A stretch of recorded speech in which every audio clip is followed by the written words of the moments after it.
What is going on, guys? This is your man, Real Deal Steven Steele, coming to you live. It is great to see you guys. What is going on? Some familiar faces in the chat and some new folks. We are live. Friday night live, Doge After Dark. What is up, folks? We've got Anthony Burdick in the building, Hump, DZ, Delos, Doge, Anthony Ramirez, Dot Matrix, Dogecoin Tweet, Gustavo, Biggie Man, welcome. Hamada, Fart Particle, welcome. Indigo Eyes, what is up? Richard Powell, Celeste, of course, and the list goes on, and the beat goes on, guys. Welcome one, welcome all. Ladies and gentlemen and ladies, this is your man, Real Deal Steven Steele. If you haven't hit that like button, please take a moment to do that. It takes a split second of your time. It doesn't cost you a dime. It's the number one thing you can do to help the number one new emerging Doge channel get up in front of more eyes, get up in front of those YouTube algorithms. We are growing exponentially every day, and want to have you along with the ride. So if you're brand new here, we'd love to have you along for the ride. We'd love to have you join our amazing community. So feel free to hit subscribe. Press the notification bell. Press all on that notification bell so you never have to wonder when we go live ever again. And also, if you're already a subscriber and you haven't hit the notification bell with the setting all, make sure you do that right now, because that really makes it a lot easier. You never have to wonder when we go live. What a fantastic day. Another exciting day. Another topsy-turvy exciting day in the Doge kingdom, in the crypto world, and everything else. It's just fantastic. I'd also like to give an upshot. I'd like to give a shout out to Upshot. I see he's also in the chat. One of my favorite content creators. And Upshot's been here, guest on the show twice now, and so we kind of trade back and forth on guest spots, and so great to see you, Upshot. Dogecoin Tweet, welcome. Guys, if you feel compelled to super chat at any point throughout the show, that's always hugely appreciated for my time and efforts. You can do so through YouTube or through the Stream Elements link pinned at the top of the chat. Tonight's theme is Crypto Wars with Dogecoin millionaire Nick Ballz. Nick, how are you feeling, man? Well, Steven, actually, Dogecoin creator Billy Marcus just followed me on Twitter and gave me a very nice complimentary tweet, and I am over the moon. I am absolutely elated. And I love it. I'm going to probably I did already screenshot that. I'm going to screenshot it and frame it and put it up on my wall. Yeah. You're going to turn it into your own personal NFT, huh? Yes, it's going to be exactly. It's going to be my personal NFT. It is not for sale. I will never sell it. It is mine. Yeah, and Nick. Yeah, Nick over here fanboying because, I mean, you obviously owe a lot to him, considering literally everything. Yeah, I mean, considering the absolutely profound impact that Dogecoin has had on your life. And guys, before we go any further with the show, if I could ask you, those of you who are on Twitter, if I got to ask you to retweet, if I could actually ask you to RT the stream, I'm going to paste the tweet to the link to the stream. If you could do that, that would be awesome. Very appreciated. That definitely helps, guys. So thank you. Friday, headed into the weekend with a lot of just exciting news, a lot of contentious news. But hey, looking good at about 55 cents. Looking pretty bullish, huh, Nick? Yeah, I mean, clearly we have started a new era. Obviously, I wasn't here very long last night, so we didn't get to really talk about what transpired the other day. But I think it is clear now, and it's more clear than ever, that the exchanges are now, taking this very seriously, with the upcoming Coinbase listing. and our current price prediction with the Tesla announcement. I mean, I kept telling people, I told people for months, look, we are worth more than $1 right now. And I think that big money is finally, so they must be listening to this podcast because they know.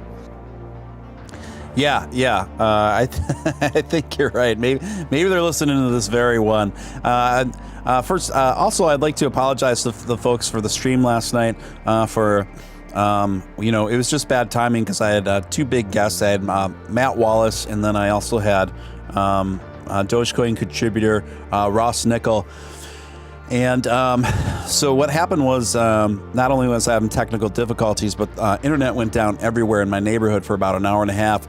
So what I was forced to do was to switch the show over to Twitter Spaces. And so we conducted the show on Twitter Spaces. So just for future reference, you guys, to make sure you're covered so you don't miss anything, make sure you have hit the subscription, obviously subscribe, and have the notification bell set on all on YouTube.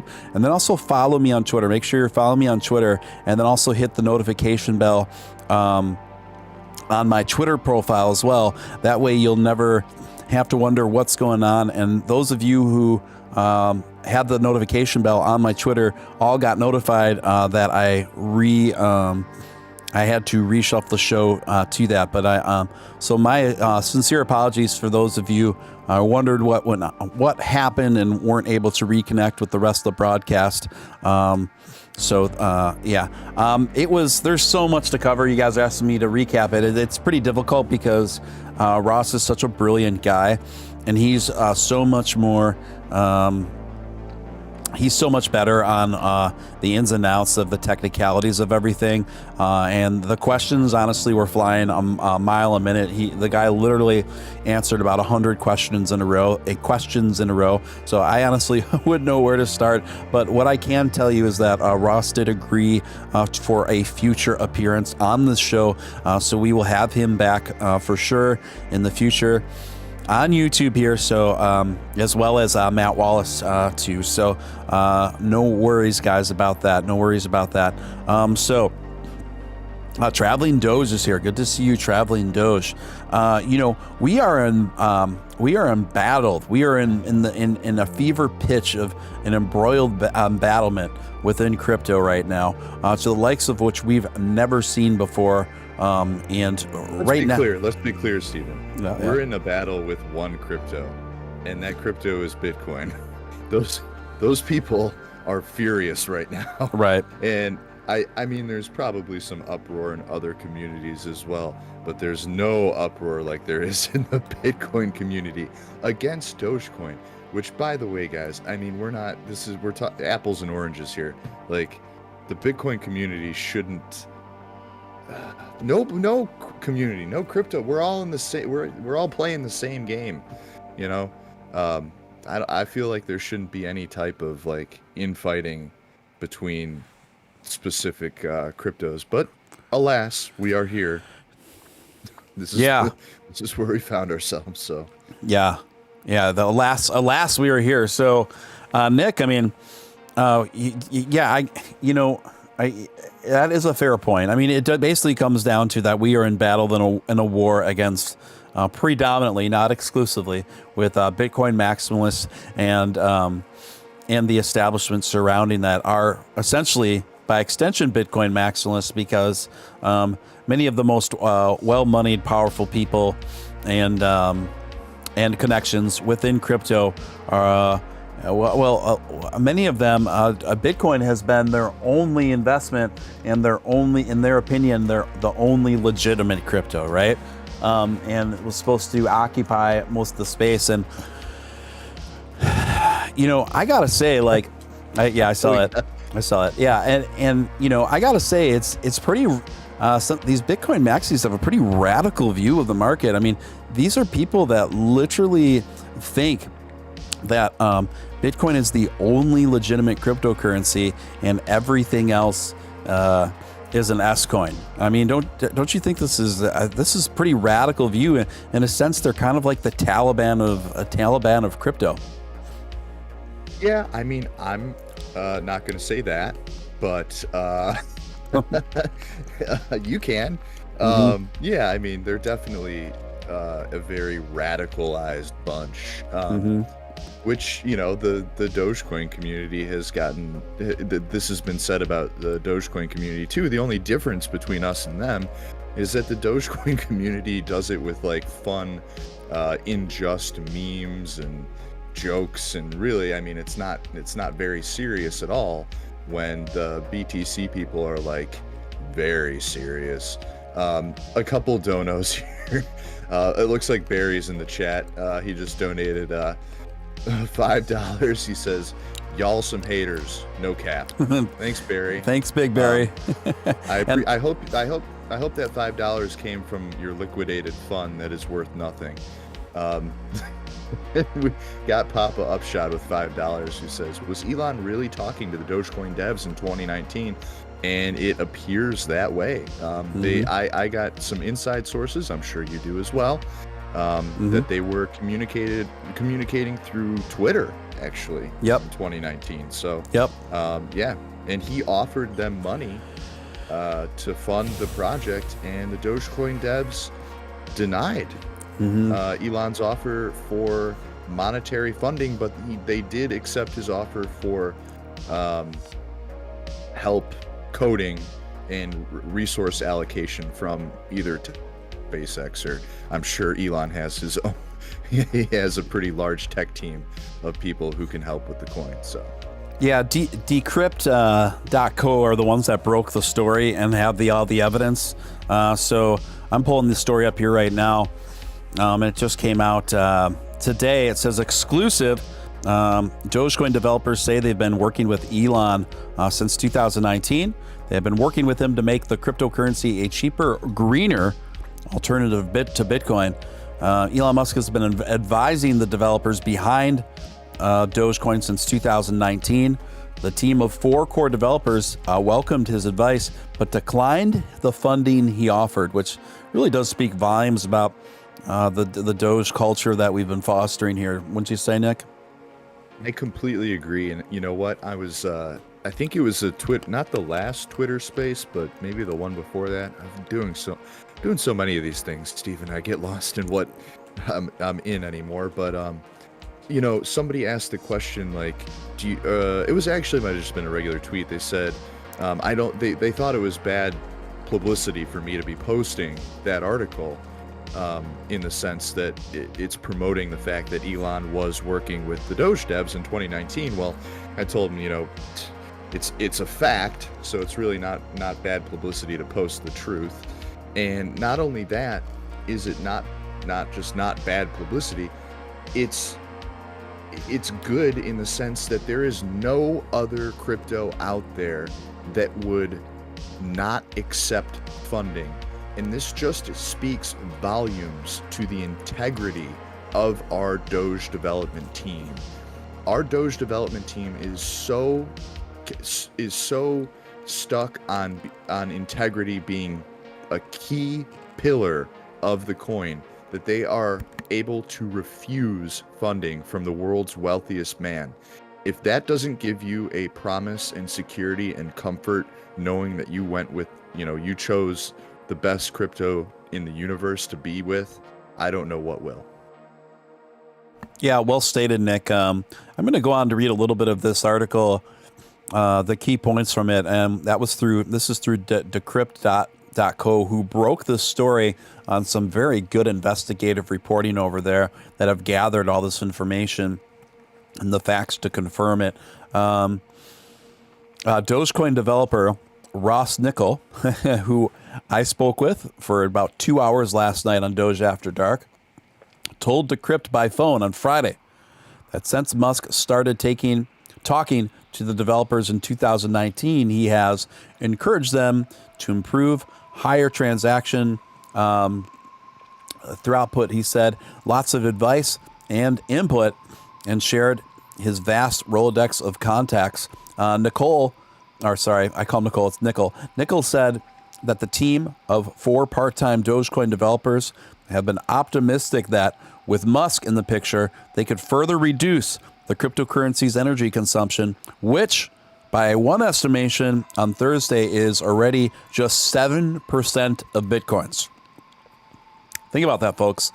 The energy consumption of Dogecoin is a fraction of that of Bitcoin, 7%. And what did Elon say just a couple of days ago? He disbanded his working relationship with Bitcoin, with Tesla, due to what he cited as contributing too much to the carbon footprint and energy consumption, and that he's looking for an alternative with lower energy consumption. So I think we see what's shaping up here. Nickel said Musk has been in touch with Dogecoin's development team. Nickel, Michi, Max Keller, and Sporklin, who sadly died from cancer in April. We kind of did a little memorial for her on the show here. And since he was voted honorary Dogecoin CEO in 2019, Musk has offered to fund Dogecoin development, but the team politely turned down the offer, said Nickel, who added that they also refused other offers from wealthy would-be investors. Musk had tweeted on Thursday that he is working with the developers to improve transaction efficiency. The day before, Musk turned his back on Bitcoin, tweeting that Tesla would no longer accept it as payment, and that he was looking at other cryptocurrencies that use less than 1% of Bitcoin's energy transaction.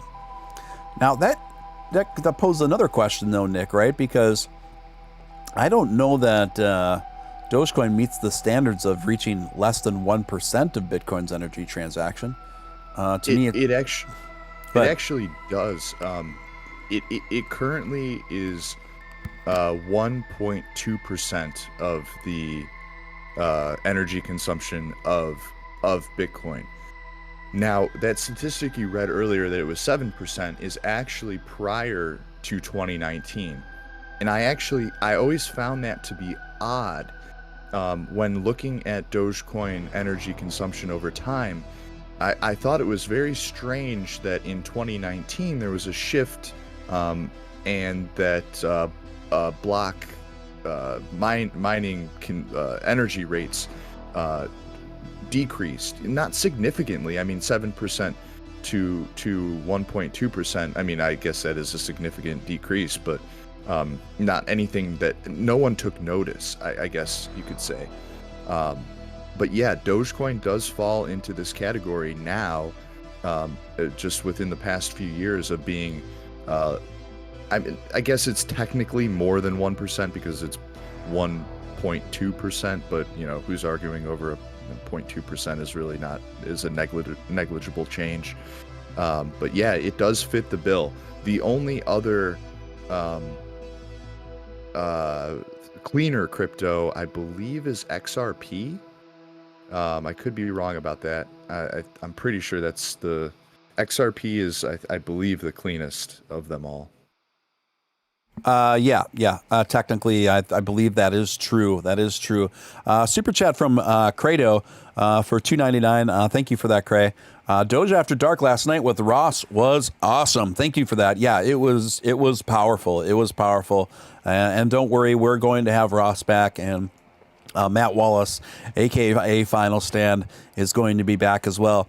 Actually, Matt and I, I can't reveal too much information, but Matt and I have been more increasingly in touch lately, communicating more than usual, having some really productive powwows and phone call conversations. And we have been brainstorming ways that we can leverage our content and both of our efforts to try to even push the Doge movement to even more stratospheric proportions. So we've been. Do you want to hear? I'm sorry to cut you off. I've got a Alex Jones Elon theory for tonight. If you guys want to hear it. Yeah, go ahead. Okay, this is gonna sound crazy, but listen, hear me out on this one. Elon Musk started promoting Dogecoin in 2019. He first tweeted about it then. He reached out to the Dogecoin devs in 2019. Now that we know this information to be true now, but we didn't back then.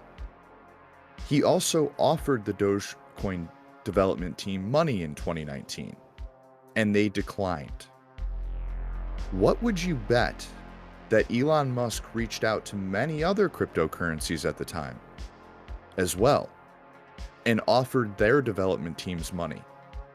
And I would venture a guess that most other cryptocurrency development teams accepted the offer.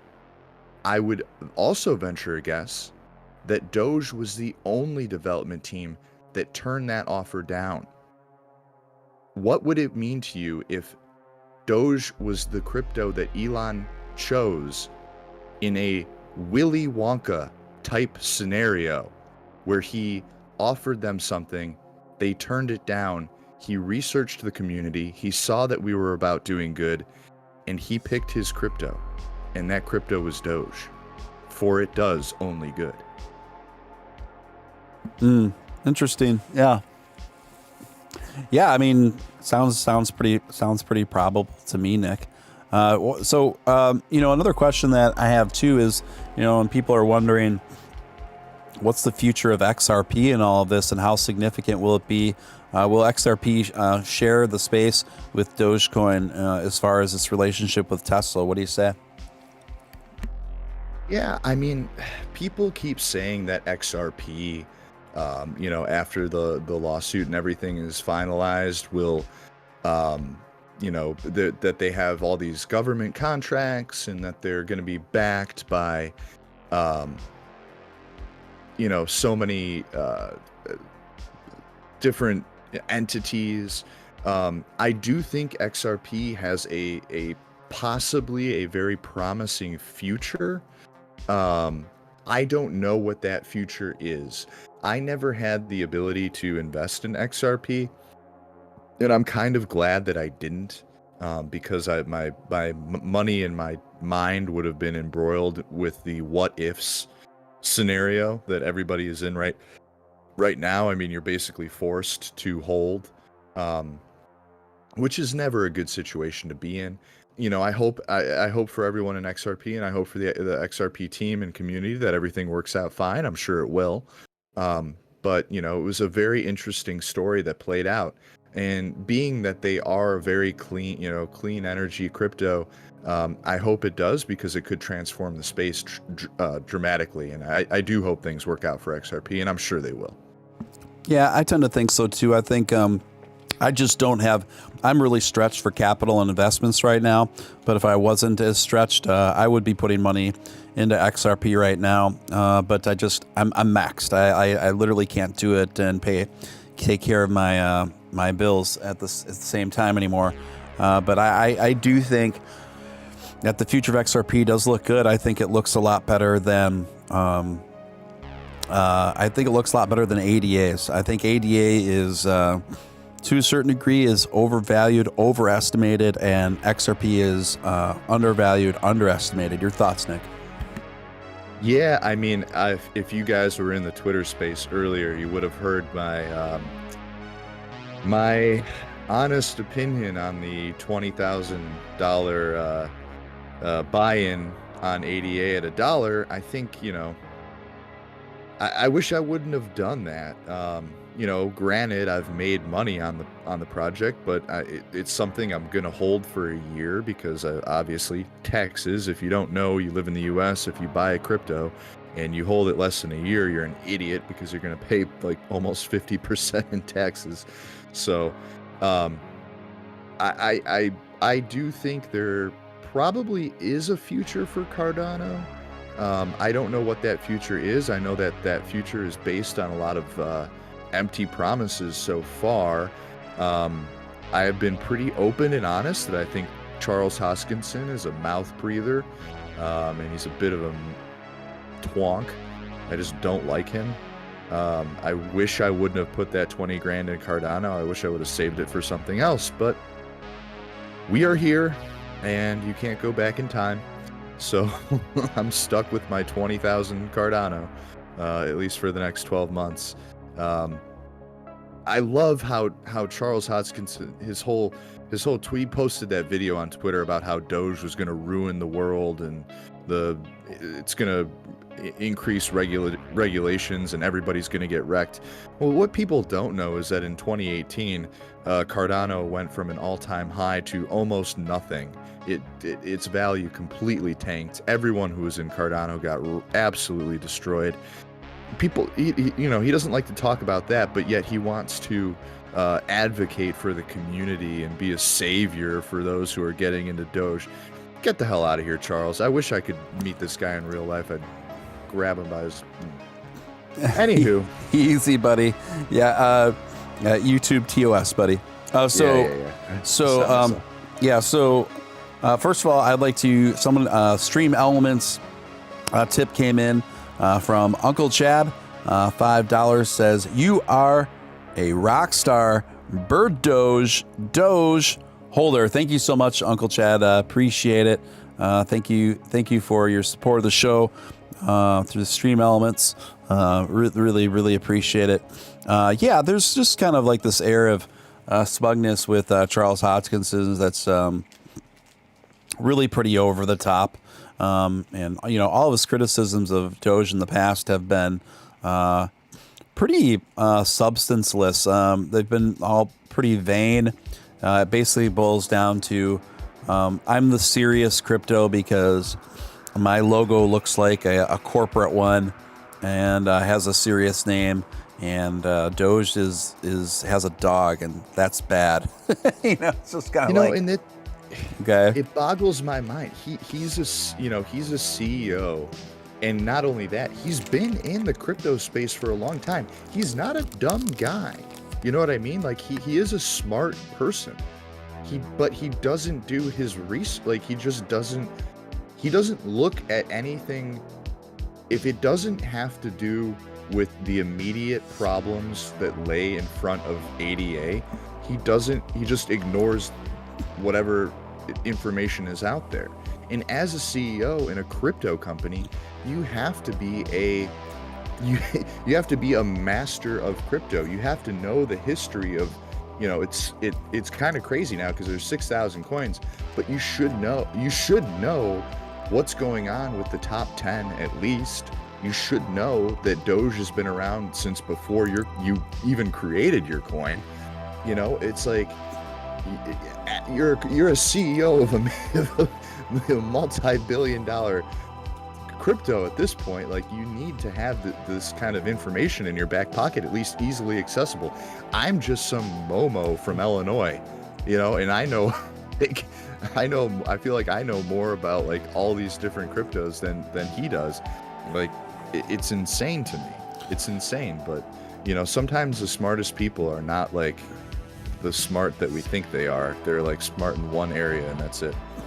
It's one of these things I can't help but the more I'm thinking about this and listening to you talk about it, I can't help but think of like a parallel. It kind of reminds me of of the petty, jealous guy that ends up losing, right? So it's kind of like, imagine two guys competing for the same girl, right? There's the guy. Yes. So exactly. Exactly. So it's kind of like Charles is the guy that's kind of starts seeing the girl, and then there's this other guy that comes along that's kind of wowing her, right? He's wowing the woman. He's got like a new, fresh approach and aesthetic, and she's just kind of enthralled with him. And how does the other guy handle it? And he's funny. And so how does the other guy handle it? He's like, oh, you don't want to get involved with that guy. He's terrible, blah, blah, blah. You can't, how can you take him seriously? Well, that never works out. No. That kind of reaction, you are going to lose. Where the smart reaction would just be kind of laugh along, right? Laugh along like, oh, okay, well, whatever. I'm going to stay cool. I'm going to stay calm. I'm going to stay collected, and I'm not going to act too threatened. I'm just going to welcome him to the space because there's obviously nothing I can do about it, right? That way, not only will that girl be more likely to have a favorable opinion of you and keep dating you, but probably her friends will consider you a pretty good suitor too to date too. But if you turn into like the petty, insecure guy that can only talk smack about the new kid on the block, it's not going to help. And so Charles really didn't do himself any favors because, you know, before all this went down, I know a lot of Dogecoin holders who also held ADA and actually thought pretty fondly of ADA, Matt Wallace being one of them. Then after that, it kind of just soured a lot of people, these same investors to the point where they either sold the ADA or like Matt's still holding and considers ADA a good investment, but he never talks about it in his show anymore. And, you know, Matt is the biggest Dogecoin content creator in the world, and he was also using that platform to speak very well of ADA. That's gone now. So Charles, if you're listening, or someone from ADA team that happens to listen to this, you couldn't have handled this any more poorly. You couldn't have handled it any more poorly. I see some really big super chats in here, so I'm going to get to those before we return, Nick. Jordan Fallis coming in at $19.99. Jordan, good to see you, my man. Good to see you. Shout out, Steven, and say hi to my woman, Onika, or would that be Annika? What do you think? Annika. I think that's Annika. Okay, Annika. Shout out to Annika. Annika, you are with a good man. You are with a good man. Stay with Jordan Fallis. Jordan knows what time it is. He's making the right moves. He's making the right investments. And look at that face. Look at that handsome face.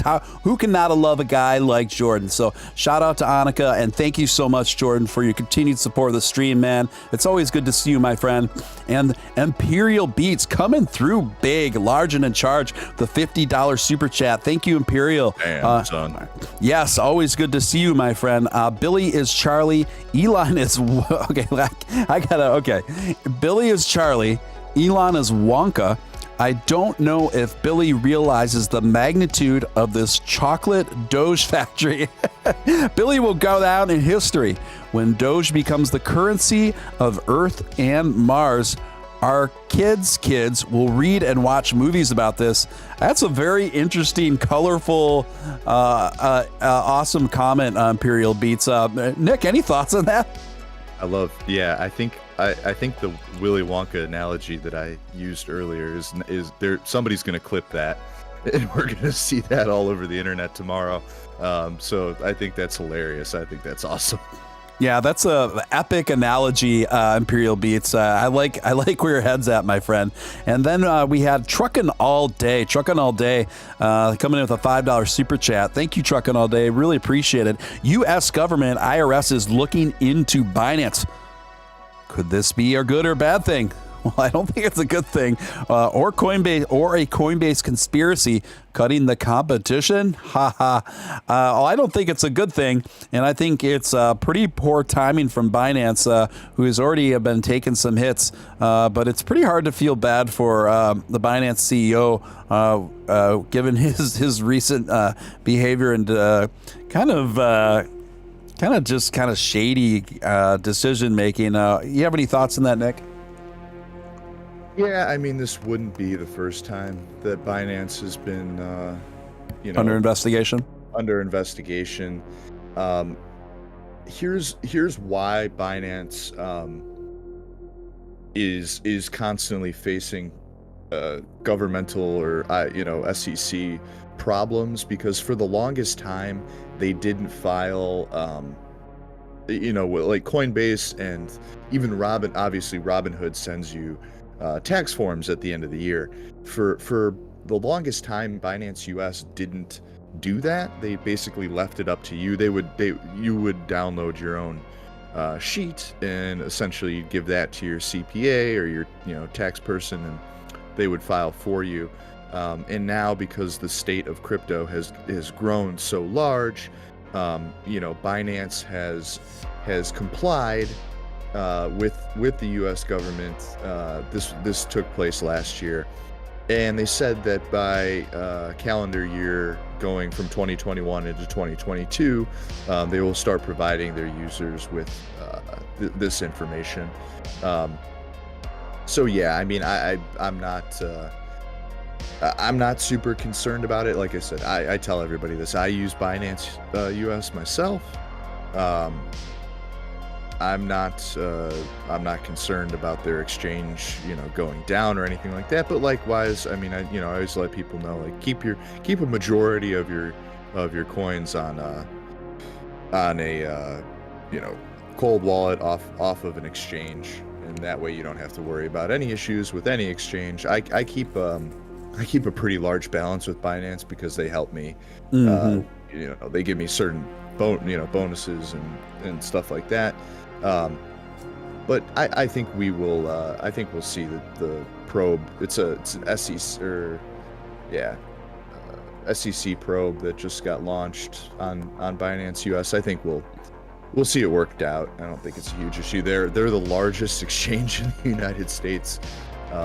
So I think. Oh, I know they'll come through. I know they'll come through, but they won't come. They're not going to come through unscathed, and they're not going to come through without taking some fines. So I think they're going to take some fines and some dings there. But I don't think they're under any serious threat of shutting down or anything like that. No, guys, this is Doge After Dark. You're listening to your man, Real Deal, Steven Steele, coming to you live on a Friday night. If you're brand new here, I would like to personally welcome you. You know what? If you're brand new here and this is your first time ever viewing the show, I want you to press number 1 in the chat right now. I want you to press number 1 in the chat if you've never been here before and this is your first time viewing the show. To the rest of you guys and the regulars, it's always great to see you guys. If you haven't hit that thumbs up button, smash it right now. Take a split second of your time. Doesn't cost you a dime. It's the number one thing you can do to help a new, fun, emerging community and channel like this reach the next level. Really, guys. And then, obviously, if you feel compelled to super chat at any time throughout this show, that's always hugely and greatly appreciated for all my time and efforts. You guys, Nick, don't you just get the feeling that this community and this channel specifically has just been growing and just been the Doge momentum is with us? I feel like our watcher base has leveled up. And I'm not talking about numbers wise. I'm talking about the quality of people who watch. I feel like the people who watch our show are every day smarter, and they're getting more informed and asking better and better questions. And I feel like the conversation is growing, and yeah, it is wonderful to see. I'm over the moon with it. I agree with you, but you actually are also correct. We are increasing in numbers every day now. The numbers are going up every day now. Yeah, this is also true. Yeah, so which is obviously great to see, and I think that's just a sign of things to come. At this time, I would like to personally welcome the following people. Hank Dank. Hey, what's up, Hank? I didn't know this is your first time viewing. GD Hayes. Tiffany coming in with that 69. You naughty minx. Adria Prime, welcome. Vascular Bastard, welcome. Who else is the first time in here tonight? Homelander, you've been here before, Homelander. Come on. Jesse Smith, welcome. GD Hayes, welcome. Dina St. Dennis, welcome. And I think that's, who else put a 1 in here? I'm sure there's a few others. You're just being a little shy. That's okay. CC, welcome. Not sure. Welcome. That reminds me of the movie Idiocracy when Luke Wilson accidentally names himself Not Sure. Do you remember that? I love that part. That is one. I love that movie in general. Ouch, my balls. Not sure. No, it's not sure. It's not the same. Yeah, etc. Yeah. Now that we have evidence that Elon Musk has been talking behind the scenes, not only talking behind the scenes to Dogecoin developers since 2019, he has been plotting, planning, and trying to make Dogecoin the most efficient currency it can be, and also the most environmentally friendly. It's just interesting to see that he has had Dogecoin on the mind this heavily, that early. So he had to have been thinking about Dogecoin integration as early back at the very latest 2019, right? Yeah, I mean, we saw the first tweets come out from Elon about Doge in 2019. And I think, ultimately, environmentally friendly or not, I think cryptocurrency is a drop in the pond of the global financial system as far as environmental concerns are. However, I will say this. I think that Elon has recognized the math behind Doge. I recognized the math behind Doge very early on, and that was one of the major catalysts or reasons that I decided to invest in Doge back in 2014 was the math added up. The number of tokens that were originally created, the number of tokens that are generated per year, and the community that are based around this coin is the math surrounding it makes sense as far as how many are mined per block, per minute, per month, day. You're adding enough to the supply every year that you can account for lost or locked wallets, or there's wallets that are that we have reason to believe have like 100 million coins in them and haven't been touched since like 2015. Those wallets might be completely trashed. Whoever had the password or whatever, they died or they forgot the password, or the wallet just got lost. So that's like 100 million coins just gone from circulation. And so the math behind Doge made it so that it was very user or I should say / community friendly, meaning there was enough coin going around so that everybody could get a piece of the pie, spend it, and feel like they were part of the community as a whole.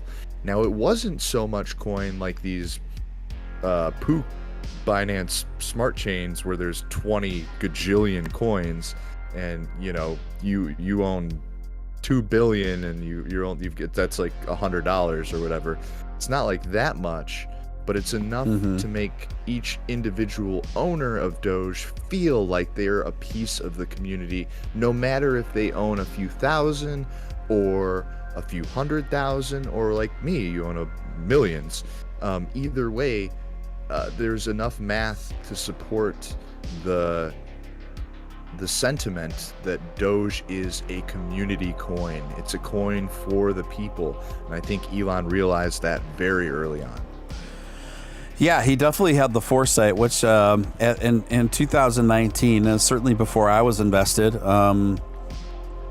I don't even know if I had heard of Dogecoin in 2014. I think I had heard of it. Yeah, I had heard of it. I had known of it, but I just never paid it much thought. I just knew it was a cryptocurrency, and I just didn't really put much thought into it beyond that. So, for Elon being in the position that he is to be giving Dogecoin that serious of thought over 3 years ago now, it really just says a lot about his business instincts. And I think it also says even more about where things are going in the future, and his quality of decision making. Doge to the Moon says Elon is a genius. Lucky to be a part of this community. I mean, it's pretty hard to argue with that. So yeah, good to see you guys. A lot of great comments in there. Keep them coming. My guest right now is Dogecoin millionaire Nick Ballz, and for those of you who are newer here, you might ask, why do I always call Nick Ballz? I don't always call him that, but I sometimes call him Dogecoin millionaire Nick Ballz. Well, I think the first reason I do it is because I just think it's funny sounding. I feel like a game show host when I can always refer to him as Dogecoin billionaire Nick Ballz. But other than that, I do think he has a very fascinating story and one that we can all kind of draw good energy from. Nick took a loan out in 2014 for money. Now, I recommend this for most people, but it has a happy ending, right? And nevertheless, it still is inspiring. So Nick took a loan out for $15,000, wasn't Nick? And then you spent $10,000 of it on all on the dog money in 2014. Nick, your friends and family probably thought you lost your mind, huh? Yeah. I probably, I can almost guarantee you I didn't tell my mom and my grandma especially how much money it was. I told them I did it and they knew that I took a loan out, but I think they thought it was for like, I don't know, $2,500 or something. I probably lied to them. Either way, I'll never forget my grandma, who's like I'm a grandma's boy, if for those who don't know. Like, my grandma is like my rock. Great movie, by the way. Yes, it is also an amazing movie. She's everything to me. And I remember her exact, she wasn't mad. She wasn't like furious that I did it. She was just upset. And she didn't understand what it was. She still doesn't. I mean, she's just starting to now. But she still can't. It's kind of hard for even myself to wrap my mind around the amount of money that I'm worth now. I look at numbers on Binance and stuff. It just doesn't make sense. It's more money than I've ever had my entire life, and it's more money that I could have ever earned probably in years of working. So it just doesn't make sense now. But I had a gut feeling about Doge in 2014. I knew where it was going. I loved the community. I got that tweet from Billy earlier, and I told you I'm gonna frame it and put it on my wall. But yeah, it was just early on. It was like everyone doubted what I was doing. Except for a select few. And I had a very strong belief in what I was getting into, and I knew the risks involved, but I knew that it really, at the time I was working a dead-end job, but I knew I had the ability, if worst case came to worst, like I could make the payments. Like, it wasn't that big of a deal. $15,000 seems like a lot of money, but if you pay it off over 5 years, it's really not that much. Nick, thank you for that. And can you read the next super chat, the $5 one there? Yeah. Delos Doge, question for Nick. Where did you first bought Dogecoins from? It doesn't exist anymore. It was a website called Cryptsy, and it failed. And this is why I'm so cautious about using exchanges to keep your coins on. But nowadays is way different than it was back then. Way different. Exchanges are Binance is FDIC insured now, so is Coinbase. The exchanges now are like 1 million times more reputable than they were in 2014. Yeah. So you wouldn't recommend people go through Cryptsy? They can't. So they walked with a lot of people's money then, right? They rugged a lot of people. They claim they got hacked. There's no real information one way or the other. The guy, the owner, got sued for a few million, and he still has yet to pay back any of that money. So we'll see. Who knows? Yeah. Hacked. Okay. Wow. Imperial Beats coming through with another giant $50 super chat. Thank you so much, man. That's awesome. Thank you. Hugely appreciated. Speaking of foresight, Nick, what if the wallets is something Elon set up when he first tweeted about it? Everything he does is strategic, like a master chess player. In crypto, anything can happen. It's just funny how Elon never worried about the price of DC. Dogecoin. Yeah. Okay. Yep. Why don't you feel that? That was addressed to you anyway. So. Sure. I tweeted earlier that I wake up every day and I thank my lucky stars that that Billy Marcus is a human being on this earth. Anything is possible in this timeline that we're living in. We're living in the whatever timeline that this is, whatever weird, bizarro universe that I got spit out into. Nothing surprises me anymore. Is that possible? Sure. Every day I wake up, a piece of news or something comes out. It just shocks me, like that any of this is even real anymore. I don't even question things now. Things just happen. Okay. Elon is gonna pick Dogecoin over Bitcoin. Okay. I just can't believe it anymore. It just doesn't make sense at all. But I love it. Every day it's awesome. So Yes. Great enthusiasm in the room tonight. Just a great energy going on. I'm loving it. I'm loving the energy, loving the super chats, loving the vibes going on in here. Alex says, Nick, you and Steve are going to bear Doge with your stream. Why would we bear it? I don't understand that. I don't understand that comment, Alex. It'd be the opposite, if anything. Hank Dank coming with a $5 super chat. Thank you, Hank Dank. Over 15 billion Dogecoin sitting in dormant 3 years or longer. Dogecoin wallets 5 billion in one and active since 2014. Fun facts from Hank Dank. Thank you, Hank. Appreciate it. Yeah, there's a bunch. I mean, there's a few very large inactive wallets on the blockchain. That's why I love how people are like, there's so much centralization in Dogecoin. It's so centralized. It's like, dude, some of the biggest wallets have been completely untouched in 7 years. Even then, it's like, they own like 1% of the coin. It just boggles my mind that we have, people need to do their own research, but whatever, they'll figure it out. Yeah. And then a nice super chat coming in for $19.99 from Beef Supreme. Thank you, Beef Supreme. Always great to see you, my man. Thank you for your generous super chat, and always appreciate your energetic vibes to keep the Doge momentum going strong. Beef the Surge the Beef, hashtag Dogecoin. I think I have to read that in a different voice. Beef the Surge the Beef, Dogecoin.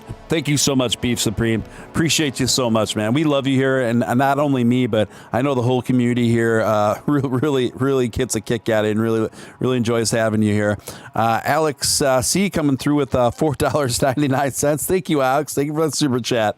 I appreciate it, man. Trucking All Day coming with a $5 super chat.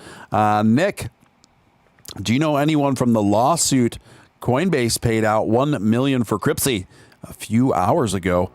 I just Googled it. Years ago. I know one guy who personally could have gotten paid out on that lawsuit, but he didn't apply for the what is it called when a bunch of people team up together to get in on a lawsuit. I can't remember the name. Annuity, I don't know. I had one friend who got burned on Cryptsy. I'm sorry. I had multiple friends who got burned through Cryptsy. And I luckily wasn't one of them.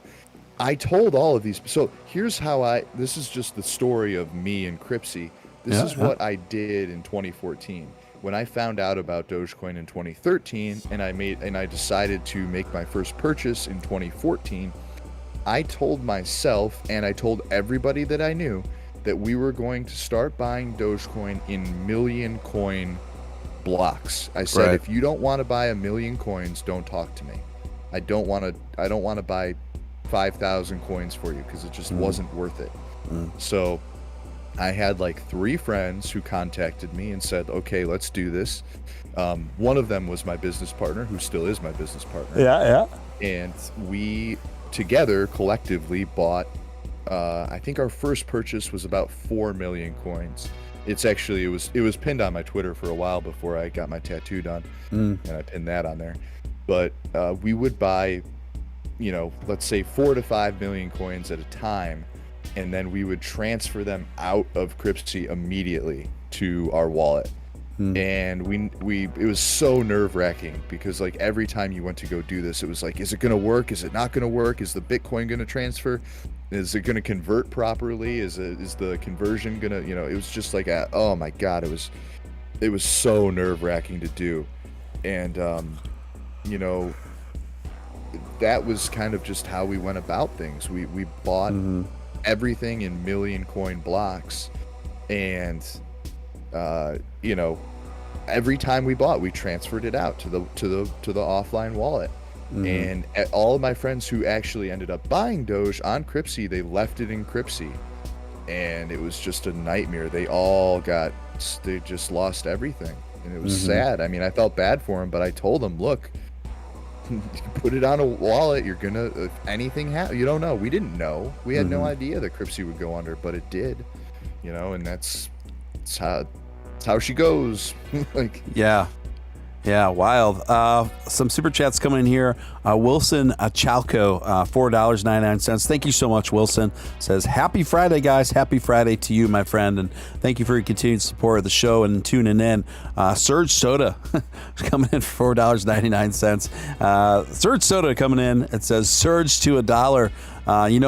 Maybe we'll have to make a surge coin and surge that right along to $1 with Dogecoin. Although I think we'd have to figure out the utility first. Surge Soda, thank you for your support of the show. We appreciate you. And then we have Alex coming in again at $4.99. Thank you, Alex, for your super chat. Says, don't ever short Doge. Comcast is the best. Yeah, it really is. Yeah, so now my OBS is saying reconnection successful after about 3 or 4 minutes of it mucking around. So now it's back. I'm done. I'm done with Spectrum. I've given it enough chances. Comcast it is, guys. So Steven Steele, now that I have my equipment game together, now it's time to get a different internet connection. And Spectrum. Comcast is the devil, but they are the best. They are expensive, and they're you know what? I've had them forever. They're so I spend like over $200 a month, but it's worth it. I have the best internet you can have. Yeah, I am done with Spectrum. I've given you guys plenty of chances. I've been on the horn with you guys like repeatedly, and I get internet problems every stinking night with you guys. Y'all suck. You're terrible at what you do. So Spectrum, I'm done. Comcast, hello. And again, Andy Shirley coming in with a generous $20 super chat. Thank you so much, Andy. Really appreciate it, man. Thank you for your generous support of the show, and I always coming out, man. And then after that, we had Frank Calderone. Thank you, Frank Calderone. I like that. Real strong Italian name. Coming in with $9.99. Says, who is the DB giving the show a thumbs down? I think that stands for douchebag.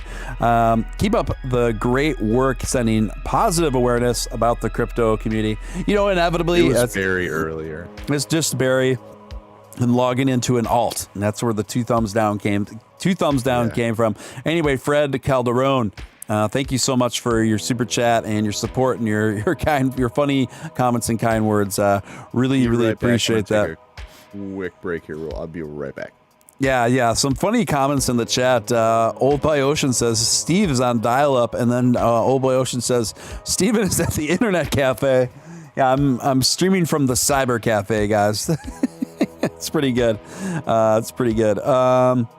And then we got Above Wall Street coming in with a strong super chat. Welcome, Above Wall Street. Bring on Heather G, a.k.a. Honestly Doge. Yeah, Heather is coming on pretty soon. Thank you for the reminder, actually, Above Wall Street, because the time got away from me. So I'm glad you reminded me, Above Wall Street.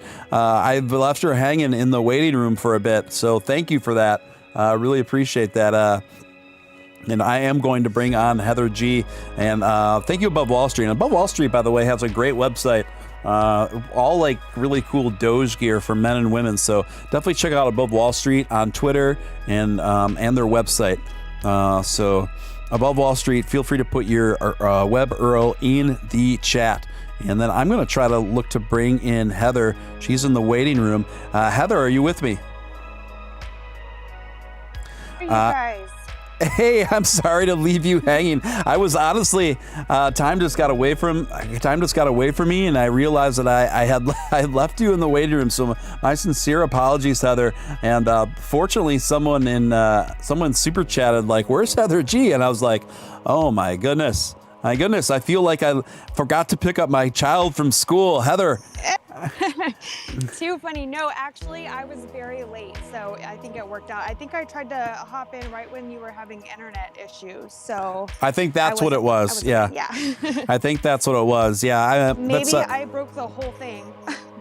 Yeah, no, it's definitely not you. It's Spectrum Time Warner, and definitely I'll be done with Spectrum Time Warner within a week here, and reestablishing internet service with some more higher speed, stronger connection, Comcast style. Heather?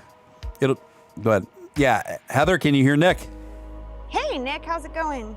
How's my girl from down south?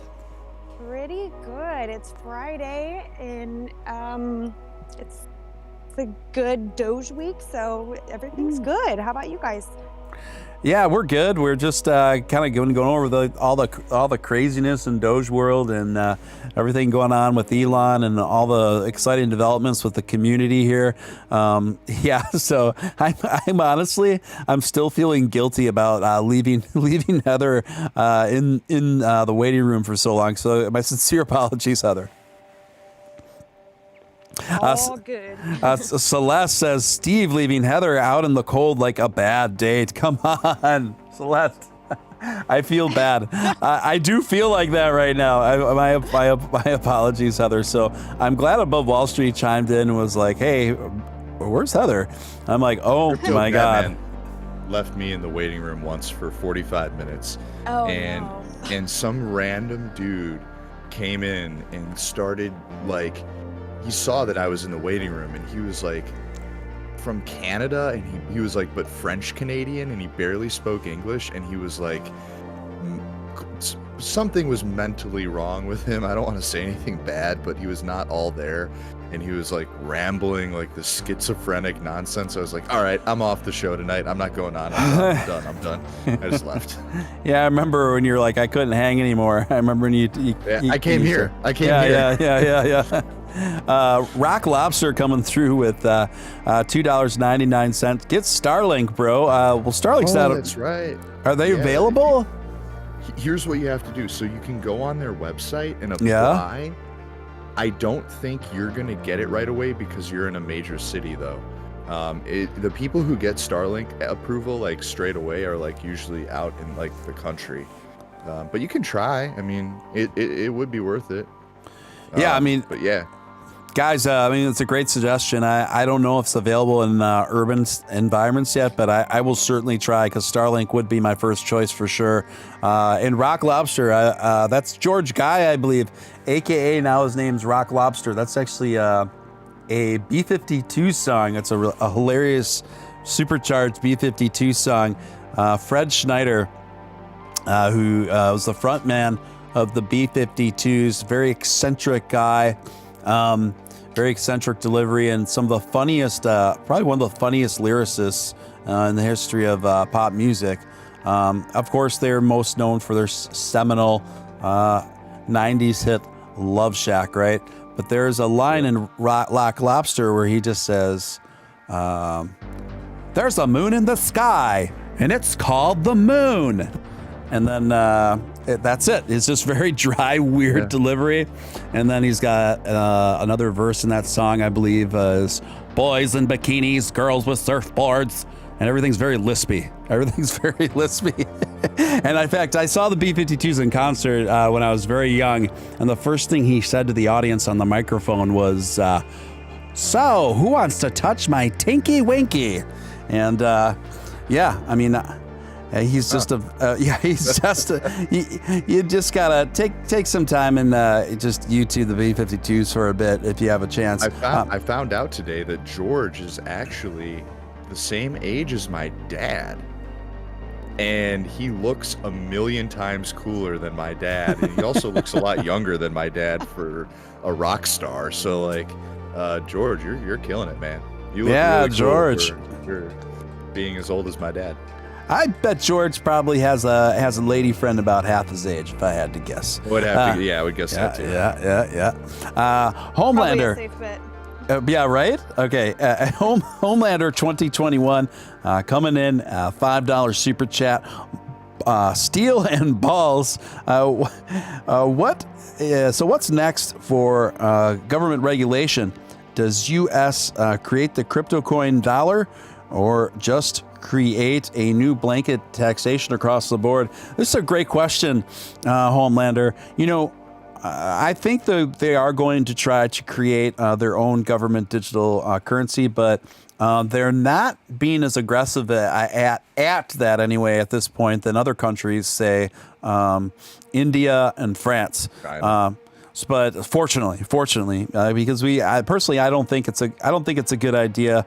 I think it's I just don't think it'll be successful unless they regulate us to no end. Which who knows? But the one thing we do have going for us, and the main thing that we do have going for us, is the taxation. So the reason why the reason why the U.S. government isn't just putting the kibosh on the crypto industry right now is because they want our tax dollars. They want our taxes. So that is pretty much the only primary leverage that we have to even be doing what we're doing. But obviously, I'm of the persuasion that the less, I think there should be some basic regulations in place to ensure that people don't get taken to the cleaners unjustly through, rug pulls and stuff like that. But outside of that, I really don't want to see the government throttling and regulating the crypto market too heavily. To a certain degree, you just got to let people make up their own minds and pursue their own dreams, so I think this is an important point too, Stephen. People, the fear that was set into the market about a month ago when Biden announced crypto or capital gains increases. It's really bad. I think capital gains tax is perfect where it's at. I don't think we need any changes to it. And overall, if we increase capital gains tax, the majority of people that affects is actually the elderly, believe it or not. More people, the majority of people who pay capital gains tax are retirees because they cash their stocks out to live off of. This is just another tool that the government's going to use to wring money out of the pockets of grandma. And if you mess with my grandma, I will personally... No, I'm not going to. But it's true. Like, if the government starts to up capital gains taxes, it's not going to really affect us. It's going to affect the older generation who are trying to retire. And that is absolutely ridiculous. Yeah, I agree with you. I totally agree with you. And I think if the government tries to throttle this too much, it really has a kind of a demoralizing effect on people that can be very unfortunate. I think the only leverage that we have against the government right now is they want our tax dollars, right? So just be careful out there, guys, because I do think the IRS of the government is going to crack down on crypto traders starting real soon. So just make sure that you brief yourselves on how to handle your taxes in relation to crypto. And if you're not sure, just do what I do. I have a CPA that I trust that has experience with crypto. And I guess I'm terrible with numbers, truth be told. So I just hand all that stuff over to him. Above Wall Street coming in again strong with a $9.99 super chat. You give the government an inch, they take an acre. Ain't that the truth? There's a lot of truth to that above Wall Street. And thank you for coming in strong with that super chat. Really appreciate it. And Janet Mercado, good to see you. Good to see you, lovely. Coming in with a $20 super chat. Hi, Steve. You rock. I work graveyard and I get in trouble at work. I got in trouble at work last time, but I was still on here, but still here to support. Thank you so much, Janet. And I'm sorry that my show inadvertently got you in trouble at work. Maybe you can get like some small like earbuds headphones you can kind of put in your ears and discreetly listen to Doge After Dark. That's what I would recommend. This is like the perfect podcast for graveyard work, because you got like a cool little vibe backtrack going the whole time, and it's perfect for people who are working late. Yeah, that's how I purposely kind of envisioned the show and kind of structured it and laid it out. I want it to be kind of more of like a podcast vibe and format that's exciting yet relaxed and paced, where people can just like vibe out, So, Janet, what might be something to consider, it's why I pay a monthly subscription to YouTube Premium. For the only reason I do is for the feature wherein you can listen to just the audio of different YouTube streams while having the app minimized, right?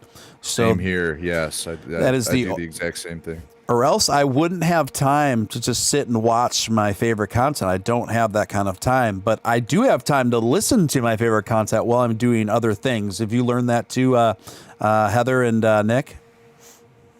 Yeah, I do. I pay the YouTube Premium as well. It's especially. I mean, it's not just for the amount of YouTube that I watch on a daily basis, keeping up with all of the information that's going on in the crypto markets.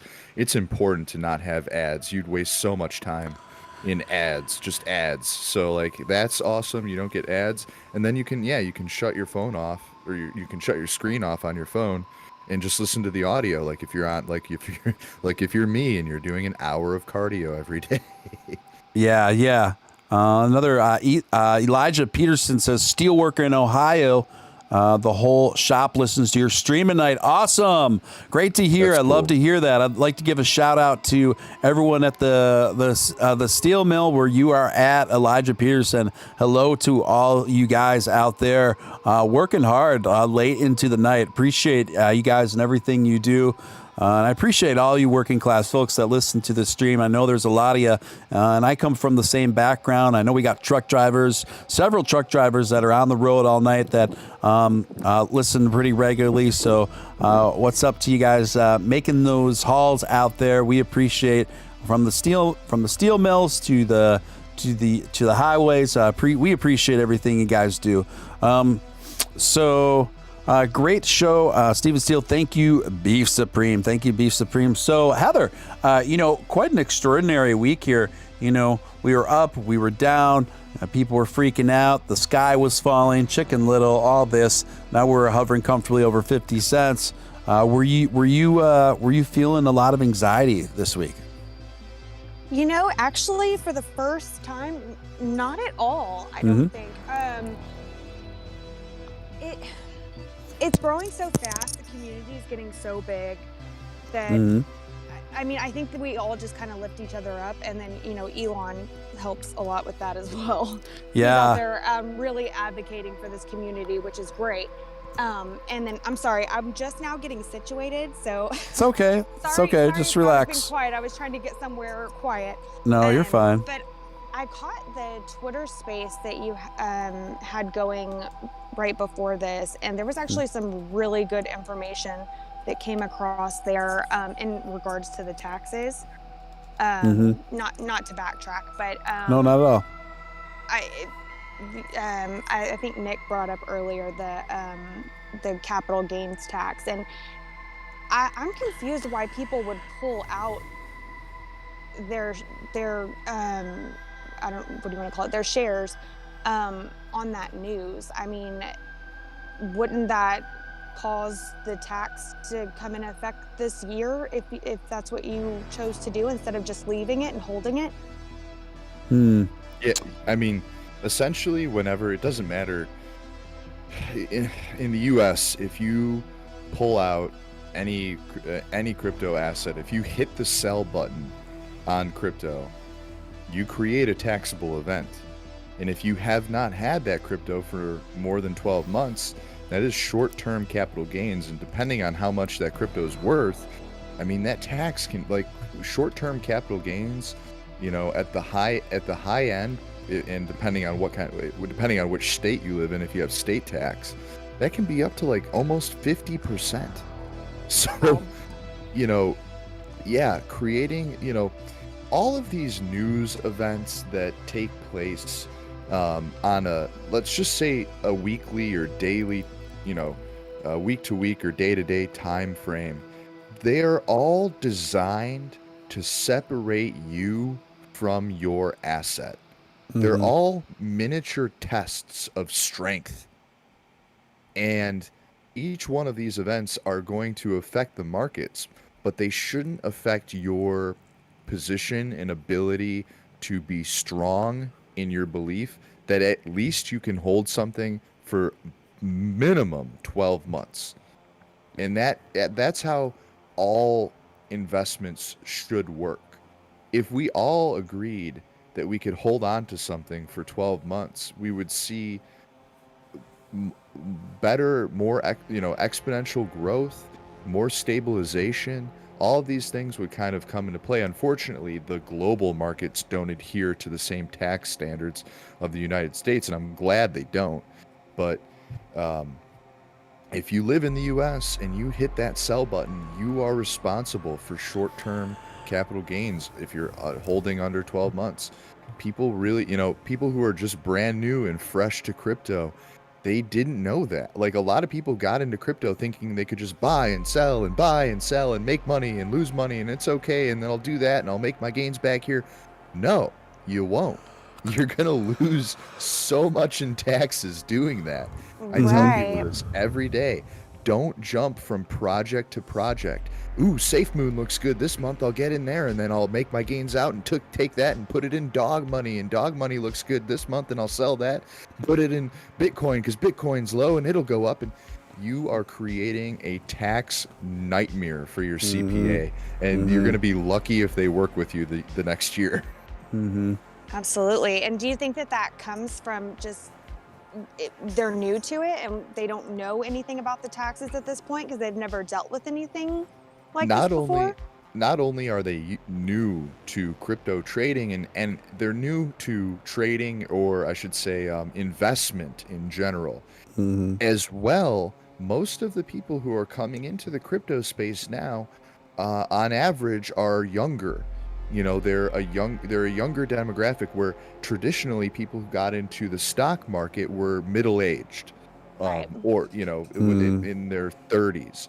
People who are getting into the crypto market are increasingly in their 20s, and these, I'll call them kids because they are, they have never thought about, they might have never filed taxes in their life. You know, they might have, or if they have filed taxes, they've gotten it done at like H&R Block, and they just hand them their work form from whatever job they're at, and they just whatever. They don't even think about it. And these are extremely important things to know when you get into crypto, that taxes will ruin your life if you don't know what you're doing. So please, guys, if you hold your if you buy cryptocurrency, make sure that you really know what you're getting yourself into in each project, and you're in it for at least 12 months minimum. I was in Doge for 7 years, you know, so that goes to show you. And that's, by the way, 7 years is a really short time frame to become a millionaire, a multimillionaire at that. So that's really good. Like, that's like unheard of in the stock world, essentially. So keep that in mind, you know. Yeah. It's very good information. Tiffany coming in, $4.99 super chat. Thank you so much, Tiffany. She says, Doge, moon to the sky. It's called the moon. Thank you, Tiffany. Appreciate that. Appreciate your continued support of the show and your awesome super chat. Someone else is asking me, Janet's asking me, Steve, talk about the under 50K not taxable. I honestly, Janet, I don't know if Nick wants to take a stab at it. I can't. I'm just, any questions about taxes, I'm pretty limited, guys. It's just not my forte. Nick? 15K. Talk about under 15K not taxable. I don't know what she's talking about there. Maybe she's inferring that if you're on record as making under 15K, that you are less responsible for even filing, I think. That's what I think. I think you don't have to file if you make less than 15K in a whole year in some states. I would consult a CPA about that. I don't know if that's the case. I mean, no matter what, when you're talking about cryptocurrency or stocks or whatever it is, you are responsible for paying capital gains tax when you sell. There's no limit. Like, now that there might be, if you make under 15K per year, that might be the case. Yep. However, if your capital gains, if the capital gains push you into an over 15K tax bracket, then that could be an issue. So just keep that in mind. Right on. Thank you for fielding that. Celeste says all super chats will now be read in the B-52's voice. Dallas Doge.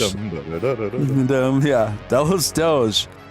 When does the 1 year market count on taxes? When you sell or first buy the crypto.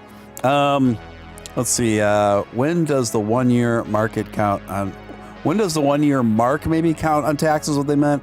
When you sell or first. Go ahead, Nick. So whenever you buy a crypto, the ticker starts on that day. So if you buy Doge on May 14th, 2021, you would have to wait 1 year until May 14th, 2022. To sell it. And to be actually, I would wait till at least May 15th or 16th to be 100% that you are okay over a year, because sometimes there's leap years and things like that you got to take into account as well. Right. So I would wait at least I would say at least a week to 2 weeks past the 1 year date, just so you're absolutely sure. And then you can sell at a short-term capital gains tax rate. Thank you for that, Nick, because this is just not my jam. It's all good. Alex C coming in at $4.99. Do you think Coinbase will? Do you think the Coinbase listing will be another 420 and SNL hype kind of thing? I don't think so, Alex, because we do actually have hard data to reference for that. So the average effect that it has on the market value of a coin for a Coinbase listing is somewhere around the tune of a 90%, right? So I don't see why it has backfired in the past, though. Well, it has backfired on the ADA. Backfired with ADA, exactly. Well, so, what happened with that is ADA. There was that initial spike to the tune of about 90% when it got close to the date of the launch. But then when it actually was the date of the launch, when it went live on Coinbase, that spike and that market value increase dissipated pretty significantly. I think it ended up making about a 30% impact. I mean, it's a great question, but I look. What I can tell you is I think it's going to have a positive impact on Doge for sure. To what capacity? Maybe not a 90% capacity, but it might have that much and more, or it could be closer to 30%. But either way, it's going to give Doge a pretty sizable bump. That's about I think the most logical answer to that question. And thank you for it, and thank you for the super chat, guys. This is your man, Real Deal Steven Steele, coming to you live this Friday night. It's about 10 after 10 after 11 in my neck of the woods, give or take an hour, depending on what side of the country you're on. My guests tonight are Dogecoin millionaire Nick Ballz and Heather G. Honestly, Doge out of Texas. And we are just hanging out, kind of recapping everything that's gone on in the last few days. A lot of chaos, a lot of fun chaos, though, might I add. And we're just kind of sorting through it all. If you're new here, I'd like to personally welcome you to hit the subscribe button, hit that notification bell. And if you haven't, hit that thumbs up, do that immediately, gang. And if you feel compelled to super chat, obviously you are more than welcome to put whatever questions and comments you want there. And we will do our best to field those things. And guys, if you want to give Honestly Doge, aka Heather Honestly Doge, follow on Twitter. I did put her Twitter in the chat. I'll put it in there again for you guys in case you want to give her a follow. And now that we are talking about that, I'm also going to put, I always put his in at some point throughout the show, usually when he's partying, we're to get a hold of Nick on Twitter as well. So just want to make sure my peoples are taken care of on here. And so guys, I mean, how far away do you think we are away from Elon officially announcing this Dogecoin Tesla merger? What are your instincts telling you? I would almost hope that it wouldn't be him. I would hope that Tesla would save this information for after the Coinbase launch. And here's why. Because I know look at ADA is a perfect example of a coin that obviously when the announcement was made that it was going to be added to Coinbase, we saw a spike, sharp increase in the price, and then followed by a sharp sell-off. Now, I would almost guarantee that this is going to happen with Doge. Why? Because the market around Doge is so news focused that these type of events are almost like guaranteed at this point. When we see any type of big news announcement made, it's a guarantee you'll see some sort of sell-off, right? Right. If Tesla waited till, I don't know, the day after the Coinbase announcement, it would be like a very, very bullish long-term trajectory for the users of Coinbase to feel like they didn't miss out on the spike. Yes. So it would give the users of Coinbase some reassurance that maybe they thought they might have bought in at too high of a price, and they might be able to recoup some of that assurance and stability throughout the market in the short term, at least.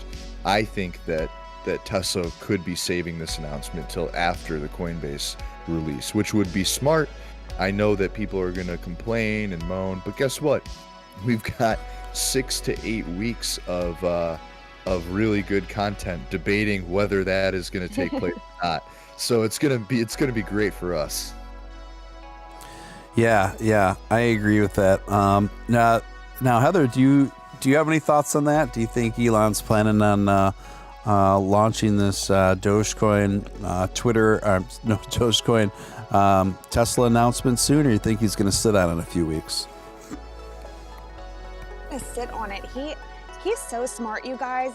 He's always 100 steps ahead of everybody else, and I think that he knows he's rattled cages with the Bitcoin community, and there's a lot of heat going on right now, and I think that it would probably help his narrative a little bit more if he does wait. That way he can say, hey, look, we've been working with the Dogecoin development team, and we finally got it into a place where we think it's efficient, it's going to work well, it's as environmentally friendly as it can be, and we're satisfied with having Tesla moving forward with payment.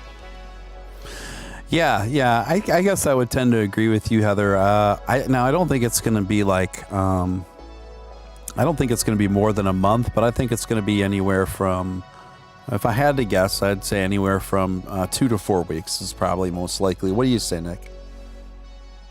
Yeah, I mean, I think that would be realistic. I, like Heather mentioned that, he stirred up a ton of controversy with the decision to stop accepting Bitcoin. You have to, I mean, you have to know that if Tesla announces a Doge acceptance, it is going to the Bitcoin people, yeah, the BTC maxis are going to.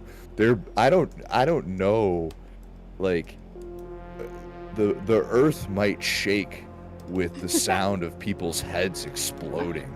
Like it could really throw people through a loop. So I think he'll give it some time to cool down. Yeah, 4 to 6 weeks is probably realistic. And again, we might not see a Doge only acceptance for Tesla. In fact, I think it would be a bit business wise and a smart wise decision to accept like the 3 least environmentally impactful cryptos. So obviously you couldn't accept XRP, but maybe ADA, Doge, and another that's under 1% of Bitcoin's environmental footprint. So we'll see. It would be great if it was Doge only for us, but I don't think that would. Just coming from a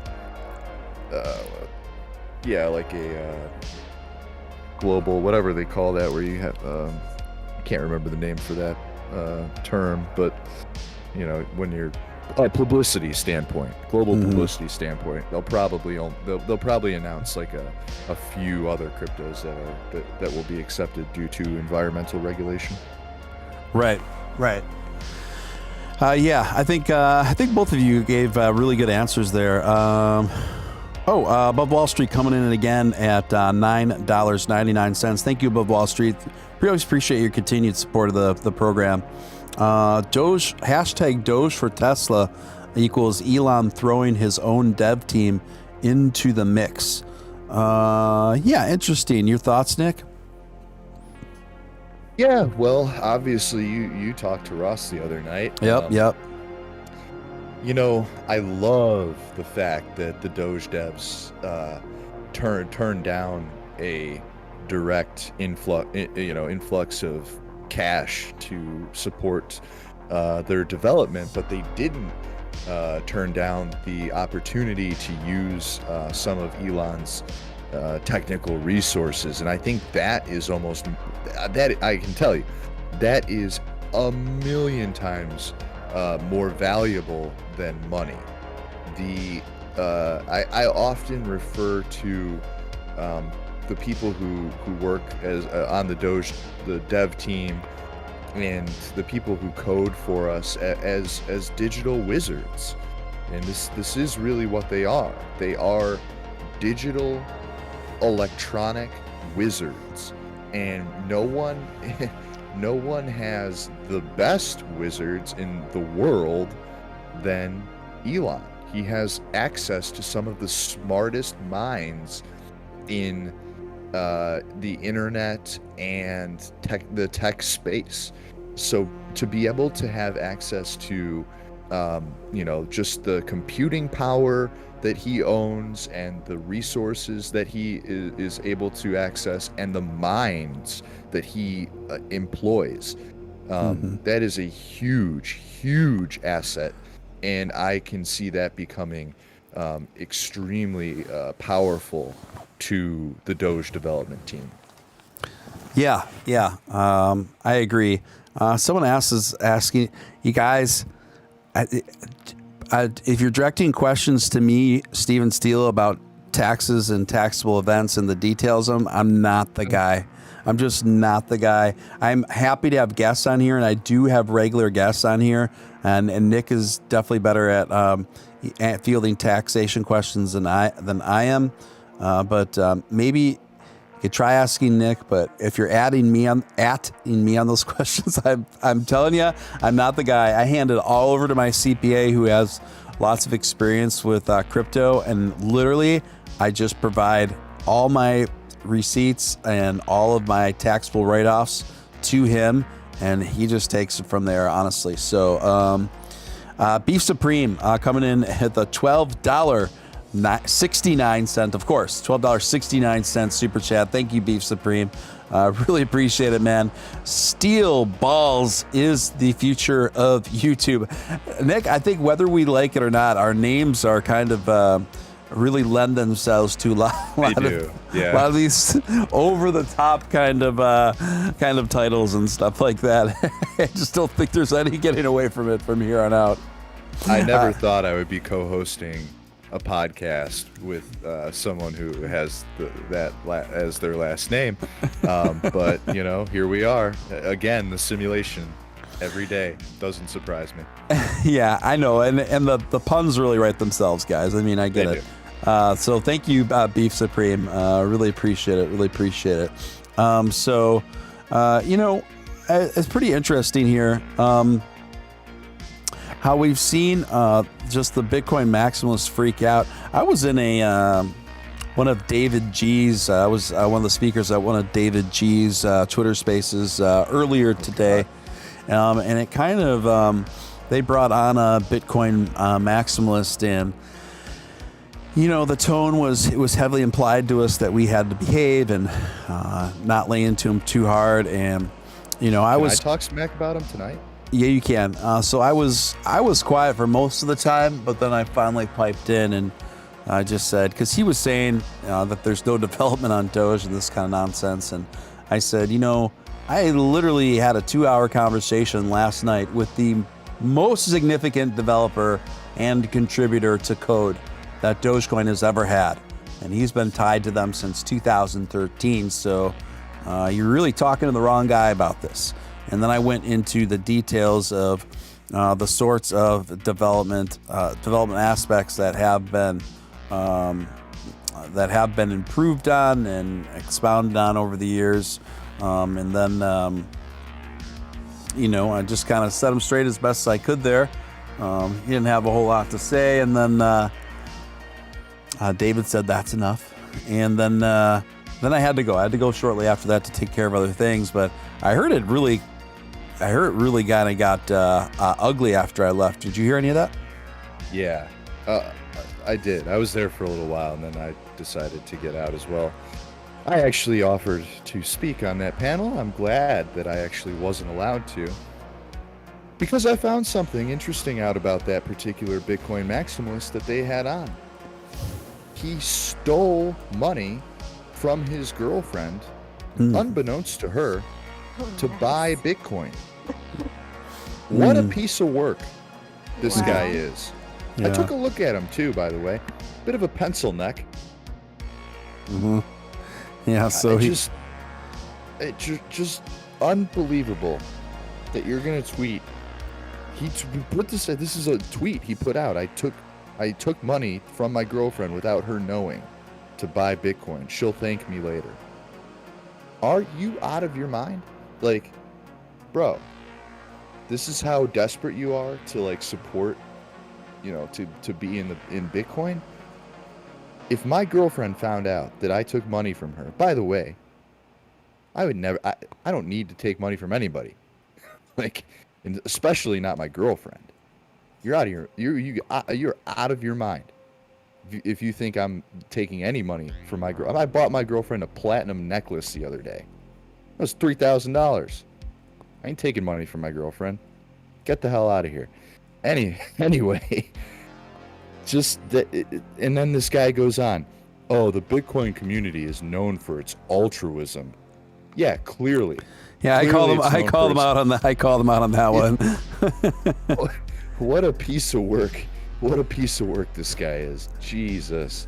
I'm sorry. Yeah. I had to get that off my chest. Oh, that's all right, man. Yeah, that's all right. It's funny. I just got all these mentions after I left, and I was just working on my business and some other things, and then I got all these things in my inbox like, dude, what happened in the David G's chat? It's gotten really crazy in there, gotten really intense, and the level of discourse is off the chains. I'm like, I don't know, bro. I left. I'm doing other things right now. I don't know what's going on there. But apparently it got pretty wild style. So, Yeah, I don't know. I mean, these Bitcoin maximalists they just need to really calm their tits, guys. It's just kind of ridiculous. It's just I don't understand it. I mean, Bitcoin and Dogecoin at this point, it's comparing apples to oranges. They each have their own role to play. I just don't understand. What do the Bitcoin maximalists, what are we supposed to do? Bitcoin is not ready for a retail space. It will never be applicable for a retail space at this point. People are never going to spend Bitcoin. The world needs to move forward with a cryptocurrency that can be used in the everyday retail space so people can make transactions. And it's not happening with Bitcoin. So what do they want us to do? You know what I mean? It just doesn't, what are we supposed to do? Are we just supposed to put the world on pause and not have a cryptocurrency that people are actually going to spend and buy things with just because Bitcoin is the only way? These people are insane. Maybe I'm too new to crypto to know anything about it, but I mean, they really do function as two completely different things. So where is the problem? I don't understand why they're so quick to attack. Really, truly, a lot of people are getting into crypto because of Dogecoin and because of all of the hype around it and the memes. Like, that's the fun part. It's bringing people in. Like Nick was saying earlier, you have people in their 20s getting into investing, and I mean, that's unheard of. So where is the problem? I don't understand. It's not like we're a direct threat to them. We should really coexist. Yeah, I agree, and I think you raise a really good point, Heather. It is ridiculous because, basically, what Bitcoin's role has evolved to be is a valuable asset for accumulating value as kind of leverage against fiat, in part, and that's just how it's evolved to be, and that's how it really.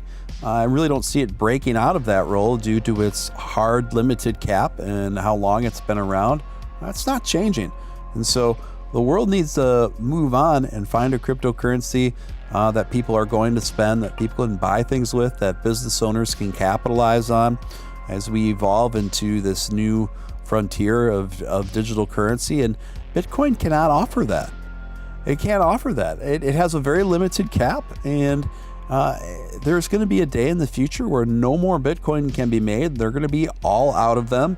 And that's not even including how much Bitcoin is going to continually be lost, misplaced, to never be recovered along the way. It's to me, it's absolutely astounding that many of the Bitcoin maximalists just haven't put these simple truths together. Guys, it's just baffling to me. I don't know what their beef is. What's interesting to me, Heather, is before I ever heard of Dogecoin, I owned Bitcoin, and I didn't own a lot of it, but I've owned Bitcoin for about 5 years. The community, it looks like a lot of people that are in Dogecoin also hold Bitcoin. I think some of the beef that's been called beef supreme, sorry. Some of the beef that's going around right now is causing people that are in the Dogecoin community to pull out of Bitcoin. But most people have multiple cryptos, and Bitcoin's a big one. So I'm sure the majority of them have some Bitcoin. And then this may be a stupid point because I'm not sure, I don't own Bitcoin, but do people who own Bitcoin actually spend it?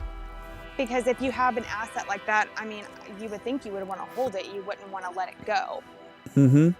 No, you're absolutely right. I mean, Bitcoin has basically become the form of digital gold. And, people don't take their valuable gold into the movie theater to pay for movies for themselves and their significant other. You don't take gold with you to pay for your taxis or your Ubers when you're on vacation. You don't take gold with you to pay for Six Flags tickets for the family. It's just not going to happen. That's just not what you use it for. You store it, accumulate value, maybe you pass it on when your days start to be numbered on this planet, or maybe you cash it in at some day and just splurge and enjoy yourself. Go ahead, Nick. here's something that I always found hilarious about Bitcoin maxis. Mm-hmm. There is a strong sentiment in the Bitcoin community that we were first, therefore we should be the best. And that is so funny, because that sentiment doesn't exist anywhere else in the tech community, which, by the way, Bitcoin is a tech asset. If anybody didn't know, there's no other tech asset that is so old that people are like, this is the best. It's not like you never see somebody with an Atari who's like, this is way better than a PS5. Let me tell you, it doesn't happen. Right. So their whole like, we're the best because we are the first. Like, okay, well, you're also like the oldest, and you haven't, like, nothing has changed here in over a decade. You know, now there's so many other cryptocurrencies that do so much more than Bitcoin, and that's not going to change. Bitcoin, the code is written, like, it can't. This is it. You have what you have. So it just I always found it hilarious that the sentiment in the Bitcoin community is like, we're the best because we're the first. But yeah, in technology, that's not great. Like, that's not a good thing. That's a bad thing. Yeah, I agree with. I think both of you guys added some really good points to that. Imperial Beats coming in again, $5 super chat. Thank you, Imperial. They don't care about the use or the environment. All they care about is money and staying on top with everything great. There has to be an opposition. Yeah, I agree with all that, Imperial Beats. Thank you for your thoughtful super chat and all your continued support of the show, my man. Appreciate you. Above Wall Street coming in again at $4.99. Thank you, Above Wall Street. It's because they want to call the shots on the winners and losers. The influencers in that community have always wanted to keep Doge suppressed. Yeah. You know, I think they do see the writing on the wall, and they're just kind of in. They're in a panic right now. They're in the throes, and the thing is, if you got in early enough on Bitcoin, you certainly have nothing to worry about. It's gonna continue to be a very profitable asset to hold on to. Though I will argue that I don't think it's going to be quite as profitable as quickly as initially thought. I actually moved a lot of my Bitcoin out in favor of Ethereum and a little bit of Doge and some VeChain. And I think a lot of other people have been making those decisions lately too, reallocating their Bitcoin to Doge and Ethereum and a few of the other top 10s. I think what people are realizing, unless you have a super sizable, huge investment in Bitcoin, or unless you have the advantage of being a very early investor of Bitcoin, your returns aren't very strong. Your returns aren't very strong. And I think people are looking around to where they can get more bang for their buck and try to level up in this somewhat rigged system. So I think that's also one of the reasons why we continue to see Ethereum rise. I think Ethereum's a great investment, you guys, and I think it's going to continue to be. And I didn't used to be, not that I was bearish on Ethereum, never was, but I've really become quite the Ethereum bull over the last couple months. Just seeing the writing on the wall with it, I think Ethereum, like I said, is going to be at 12 to 15,000 by the end of the year. Big super chat coming in from Beef Supreme, coming with a big $36.36. Appreciate it so much, Beef Supreme. Thank you for your continued big beefy support, my man. I lost faith in the stock market. I bought more crypto. Is that a good move? In my opinion, yeah. I mean, sometimes you just got to risk it for the biscuit, my friend. I'm bored with the stock market. I started in stocks, but I have closed out a fair share of my stocks and either just put it into savings or put it into cryptocurrency. I find it rather boring and unremarkable and not the best investment for me going forward. My returns have been much more significant and efficient with cryptocurrency. So I have a feeling that I know at least one crypto that you've invested in with that stock money. But overall, I mean, I'd have to see Beef Supreme. where you invested and what your buying points are. But I'm not a financial advisor, but I think it sounds like a pretty good idea. What do you say, guys? Yeah, I mean, I think it's a pretty well-known. I think like everybody now is getting the jig is up that the stock market is really not that great of an investment at all, and the percentage gains you're going to make in trading, being in the stock market are just abysmal. Is the stock market like good for a retirement kind of thing? Yeah, like getting into a diversified fund. It's nothing is safe, but it's safer. It's really like pretty low risk to do something like that over time. I don't think it's a bad thing to own stocks. I just think now we're in 2021. I think a larger percentage of people's portfolio should be in digital assets. I think you should hold digital. Like, we're in a digital world now. Why would you be investing in, or why wouldn't you take a larger percentage of your portfolio overall and not reap some of the rewards of the digital age?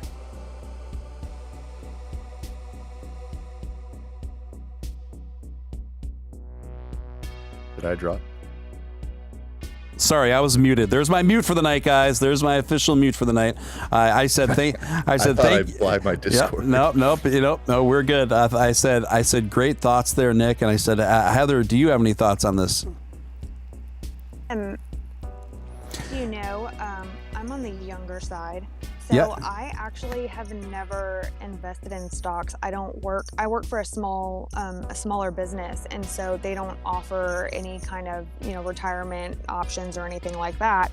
So crypto is actually the first and only investments I have ever been in. So I don't know if I'm the right person to answer that question, but I trust what y'all are saying. No, in fact, that's a great answer. I mean, that's part of why I have someone like you on the show too.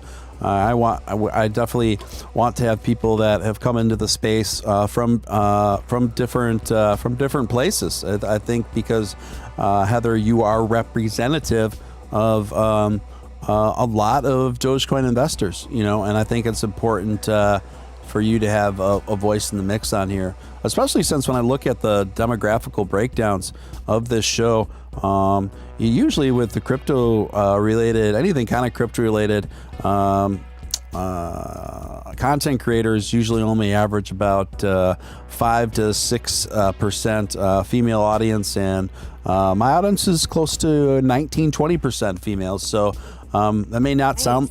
I mean, I feel like we have a lot of girls in here actually. Yeah, compared to most shows like this, we do have a lot of regular female viewers. So yeah, I'm gonna count that mostly to my my Twitter profile picture.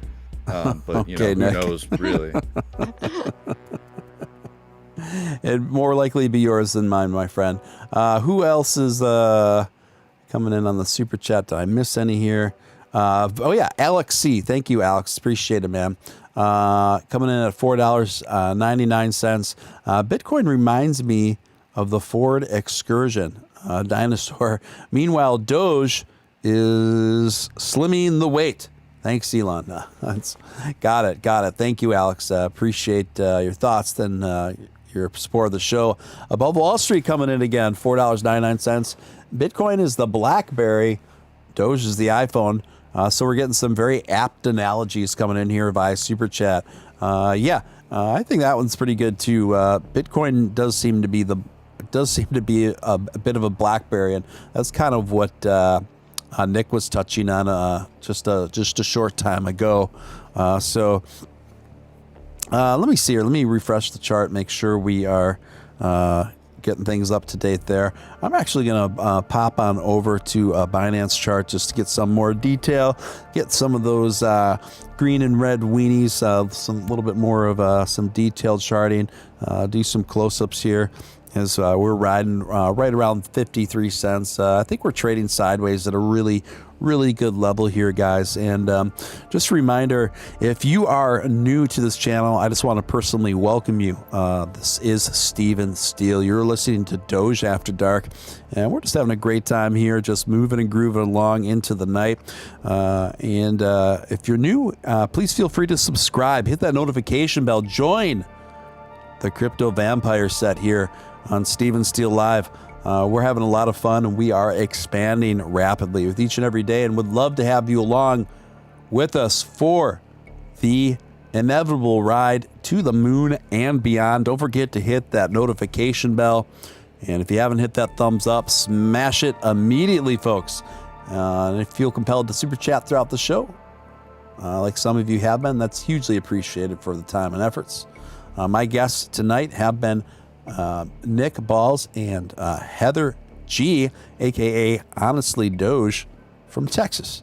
And we're just I'm gonna get heading out here. Yep. It's that time of the night for me. Yep, I figured you definitely stayed a little longer than you normally did, and I figured it's about Friday. That time for it. Yeah. It's Friday, but I got I've got 3 leg days left till vacation. So I do legs every Saturday.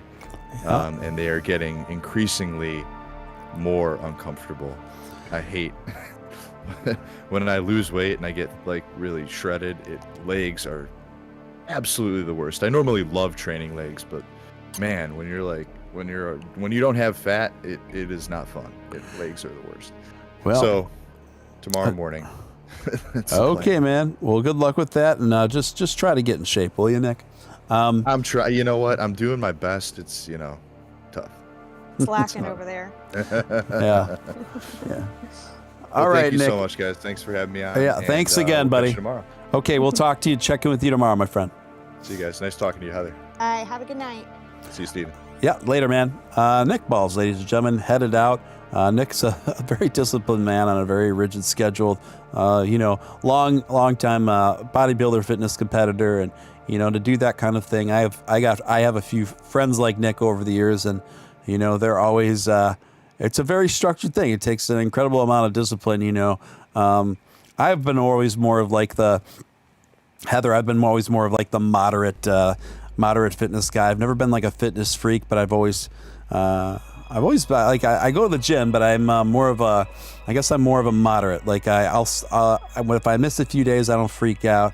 I would describe myself as having a athletic dad bod. I guess that's what I would say. I have an athletic dad bod. What about you, Heather? Are you a gym rat or not so much? Oh gosh, no. I have a toddler, first of all, so there's no me time, but that's okay. Yeah, he made a post earlier today talking about how he'd had his first cheat day and I don't know what he said. I think he said 9 weeks or something. And I'm like, what? I live on cheat days. What Right. are you talking about? Right. Yeah, that is wild. That is wild. I know. It's so funny. It's like a whole culture, right? Because I have friends that are. There's actually a girl I've known for quite some time. Her full-time job is a fitness competitor and trainer, right? And so these people talk about a cheat day like it's just something so sinful. And it usually boils down to one meal that involves carbs. Basically what it boils down to. I had carbs today, Yeah. And so it's kind of it's just funny, but that is the kind of consistency and discipline that does take. It's just kind of funny. It's funny, isn't it? He was talking about he was talking about Indian food, and that was his cheat day. The Indian food. I actually love Indian food, but that Indian food's pretty heavy. It's very heavy and it's pretty spicy. But do you ever eat any Indian food? And thinking back on that, if that's the first, quote unquote cheat day he's had in a long time, that was probably really rough. Right. Oh yeah, exactly. Going Indian food is like you're going in head in on your suito. Yeah. Yeah, totally. Funny.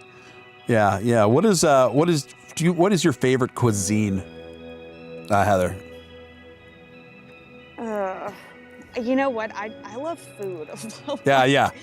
Whatever doesn't eat me first, basically, I will literally eat anything.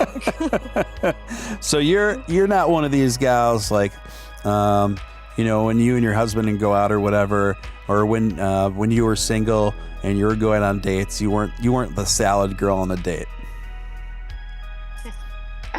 So on my first date with my husband, I ordered a salad, and after that, I think he kind of figured that was not the norm. He can probably attest to that. I think he's still in the chat. Okay, right on. It's your husband's in the chat. Okay, yeah. Yeah, so I'll reveal him kind of, because he still has a secret identity. But above Wall Street, that is my husband. Oh, I thought something might have been going on there. Something might go on there because I was like, I was looking at your new banner, and I was like, I think it had a little above Wall Street thing on there, and my first thought was, that is so funny. I didn't even notice. Yeah, and my first thought was, I'm like, wow, I'm like.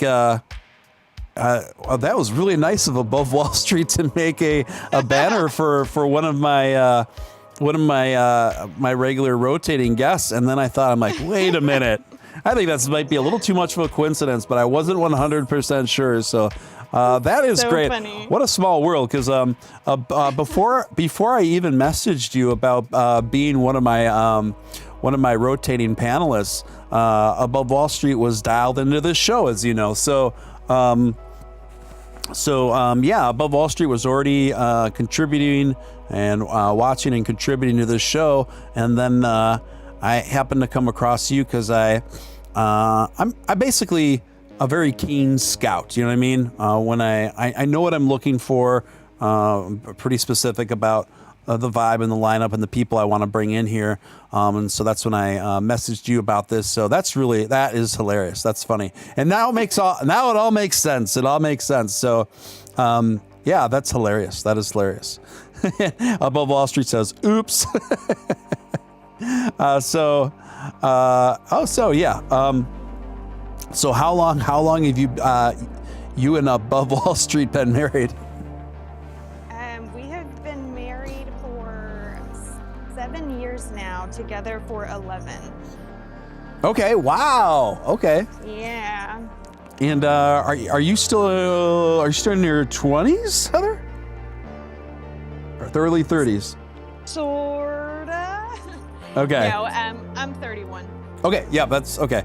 I figured not that I would have guessed you at 31, but when you told me you were already married or you were already dating for 11 years and married for 7, I was like, well, that would at least put her late 20s, early 30s, just by the math. Yeah, I'm getting up there. Don't remind me. Oh, come on. 31, you're still a baby in the long scheme of it. I assure you. So yeah, we got a fully Doge. We have a Doge couple. Is that a thing? It is now. Make that a new thing. It is now. Yeah, above Wall Street, get it trending. Yeah. Celeste says, "Don't be rude, Steven. Never ask a lady her age." Celeste, come on. The question really begged itself. I mean, normally I wouldn't, but the question really begged itself there. But I understand. I mean, she looks. Not that 31 is old, it's not at all, but you look very youthful, very youthful. Thank you. Yeah. So yeah, it does have a little, I'm looking at your banner right now. There is a little bit of a Above Wall Street thing on your banner. It's subtle, but it's so funny. I didn't even notice it. Yeah, your husband's very good at marketing. He's very subversive, very clever man. And that is so funny. Yeah. Say that. That is his background, marketing. Yeah, that is hilarious. What a fun secret to be revealed tonight on Doge After Dark. That's hilarious. Beef Supreme coming in at $5 super chat.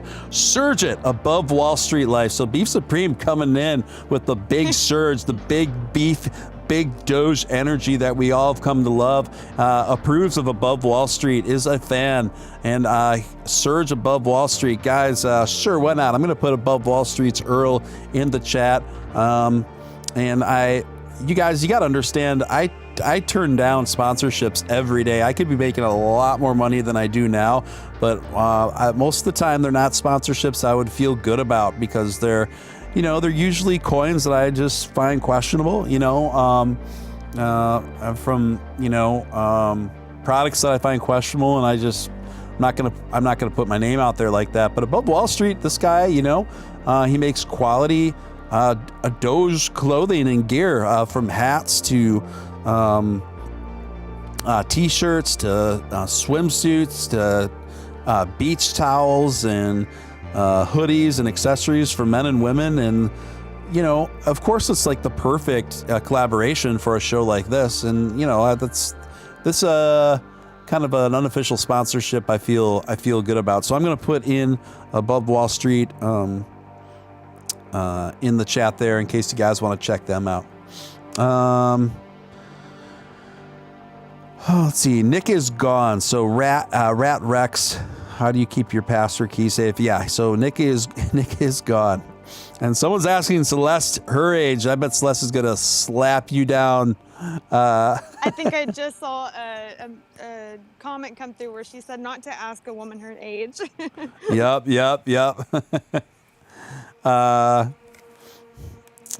Andy says, so glad you didn't hit on her, Steve. I am a gentleman, sir.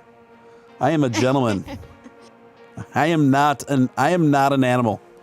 Elon should send a beef supreme with Dogecoin to the moon. Yes, I agree.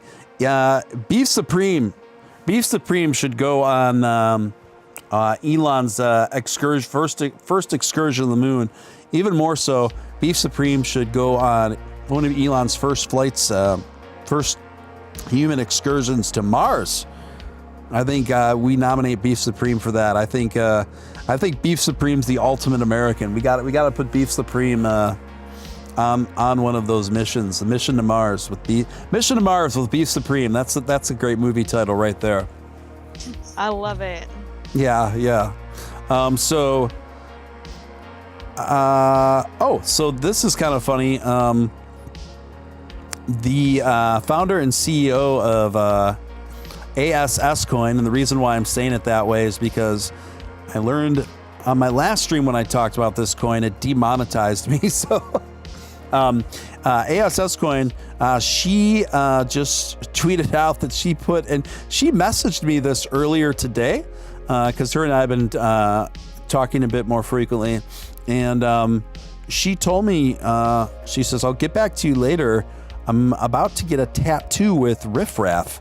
And I said, I wasn't sure if she was joking or not.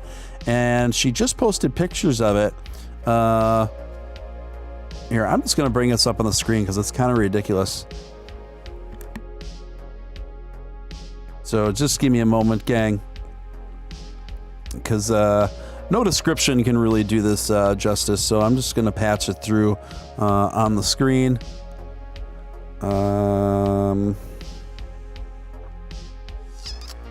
Where are we here? Oh, there it is. Okay.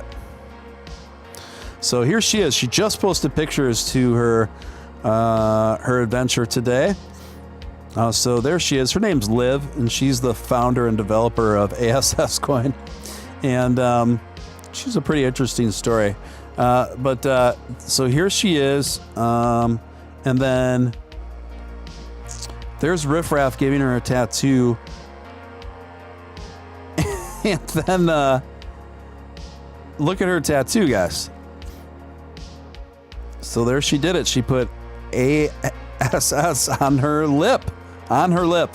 So yeah, she did it. She went all in. I mean, that's really living your work there, guys. So I thought that was pretty amusing. So when she messaged me about that, I wasn't sure if she was being facetious or that was really going on. But yeah, she went all in with that. Liv I had on, she actually unexpectedly became a guest of mine on a Twitter space I had the other day along with Billy Marcus. And so that turned into a pretty amusing chat. And she is going to be here on Doge After Dark within the next week or so. So we'll be working out the details there. And that should be pretty funny.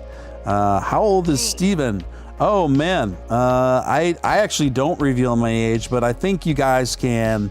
I think I've said enough where you can kind of give a good ballpark. I think I've said more than enough where you guys can give a pretty educated ballpark. Go ahead, Heather. Yes. I don't know. I'm so bad at this. Yeah, you're so bad at what? 38. Oh, you're guessing me. Okay. That is a very good guess. That is a very good guess, Heather. Am I close? Hot or cold? It's a great guess. It's a great guess. Yeah, it's a great guess. But honestly, that's about where most people ask. That is the neighborhood of most people guess. Celeste says Steven is between 1 and 100. The thing is, she's not wrong. Took a break from social media. I'm back. Hey, welcome back, Greek Cigar Freak. Welcome back. Yeah, it's one of those things where I don't like to talk about my age because I feel like there's a certain level of judgment that goes on in it. And then there's like, and I've actually always been that way about my age, even when I was younger. When I was younger, most of my friends were much older than me, and then it's weird. The older I got, now most of my friends are younger than me. So it's just a very interesting dynamic, and also too, I'm just my own man. I'm my own person, so I feel like my communication style and my personality and the embodiment of who I am, it kind of transcends the age thing. And also, too, to a certain degree, like I've never, throughout my life, I never got into smoking or doing any drugs or really drinking. So I've taken pretty good care of myself. And so I think to a certain degree, particularly after the age of where you are, honestly, late 20s, a lot of the aging process, and how we do it and how it affects our appearance and how it affects our mentality, a lot more of it is up to us than many times I think we give ourselves credit for, you know? Absolutely. Yeah, because I've seen different people live different lifestyles over a period of time and just make different decisions, and they just look just like completely different ages, completely different people, completely different paths. And I don't mean this only applies to the decisions you make just for your physical health every day, but also just the decisions you make on your mentality and your ways of thinking. I've always considered myself to be very progressive, not necessarily in a political sense, but more in a sense of just a personal growth development sense, you know, or always Right. like keeping myself just refreshed every day, learning new things, expanding. Always like to be on the cutting edge of technology, and I've always listened to particular podcasts and authors that are futurists. It's always been a hobby of mine to follow different futurists. And for those of you who maybe not know what that means, futurist is basically philosophers that predict the future according to the technological future. And it's just very interesting. So yeah, maybe that probably tells some folks a little bit more about myself. Maybe you knew before. Yep, there's a lot of guesses that were going on in the chat while I was talking there, Heather. Some of them were revealing their age, so there's a mix going on in there. Yeah, that's what I really like. It is very interesting to see that, you know, how many different people from different walks of life are in the Dogecoin community. It really is for everyone, and that's super cool to see, and to engage with these people on a daily basis is really fun. Yeah, I would agree with that, and I've really enjoyed. I've noticed the audience that I've created here ranges anywhere from like early 20s to 60s, honestly, and I love that. I love that I love seeing a community where people of that wide of age ranges are mixing up with each other and joking around and having fun. I think it's really good to see. Agree. And speaking of which, that's a sentiment I kind of wanted to echo. Billy Marcus tweeted out something today I thought that was really awesome, and then my friend Matt Wallace responded to it. I'm just going to pull that up here and read it for the audience. Billy's just been super busy on Twitter today. He's been very sassy, very sassy. Just let me scroll back a little bit here, because he's been tweeting so much that I've got to go back a bit. Okay. So he tweeted this out very early today. He said, the coolest thing about the Dogecoin community is how diverse the community is. People from different backgrounds, different countries, cultures, upbringings coming together in a traditionally toxic platform to support dog money and do good things together. Dog money. And then Matt Wallace came in and then he went on to say, to clarify, Billy Marcus went on to say a comment on that tweet. He said, my ask of the community is to make an intentional effort to keep it this way. Dogecoin is not about politics, race, religion, gender, or class, etc. It's about a silly Shiba on a coin. Doges are kind, loyal, sweet, and pure. Be like the Doge. Do only good every day. To me, that was almost even more important than the original tweet, you know? I just love that comment. And absolutely. And I thought that was really good timing. I won't go into details. I just thought it was very good timing, let's say, for that. And then Matt Wallace responded to that. Exactly. People need to avoid trying to hijack this movement to shove their views at other people. If you want to do that, make a separate Twitter account for it. For sure. So that's what Matt said. And then a few people that are very bullish on SafeMoon started laying into him and saying, really going in on Matt for criticizing SafeMoon in the past, trying to point out what they see as a hypocrisy. And, Matt commented on how he feels about SafeMoon, and, anybody that knows what's going on with that already understands how Matt feels about SafeMoon. That comes as no surprise. And then I responded to that too. I don't even know if I could find my comment. I'm not gonna waste much more time on this, guys. Don't worry. But let's see here. Oh yeah, this is what I responded. I said, Matt's view on SafeMoon. He doesn't have to like the token. And I really do feel this way. The only reason why he ended up taking a public opinion on it is because y'all been so caps lock in his face about it since day one. If you don't want him talking about it, don't come at him all the time and get mad when he responds. You're just and person can only take so much. Yeah, and Billy Marcus liked my response for that.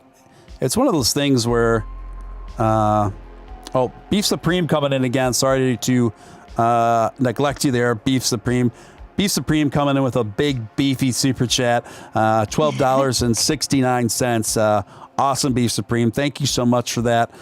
Be a true beefy pro. Get that dog money. Doge.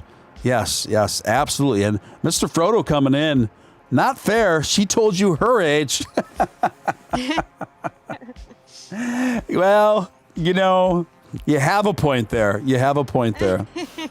But, this is my show, so the rules don't apply. So I'm the rule maker here, my friend. So that's one of the benefits of having it. So yeah, still people are guessing or whatever. But I don't want to spend too much time in that. I listen. I do know there's some folks in here that are they like SafeMoon, and that's fine. That's fine. I'm not trying to start any tension there. Just to be clear, you guys, and anyone who loves SafeMoon is more than welcome here on this channel. I'm happy to have you.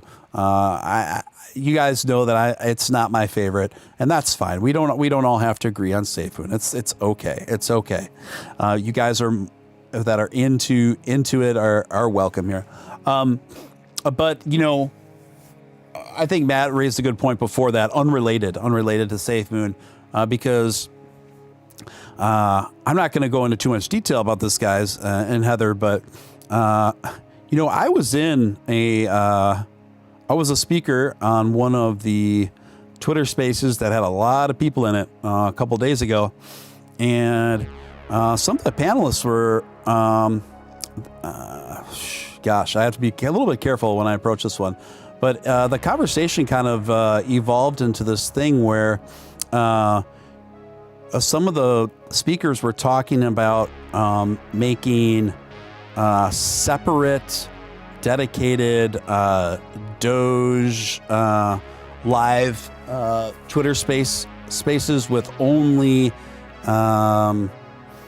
women featured and exclusively, and then have breakout sessions where only people of a certain race were the speakers. And it was just kind of weird, you know what I mean? And and being on that panel at that time, and these people are very good intentioned. Don't get me wrong. I think all the intentions were for the best.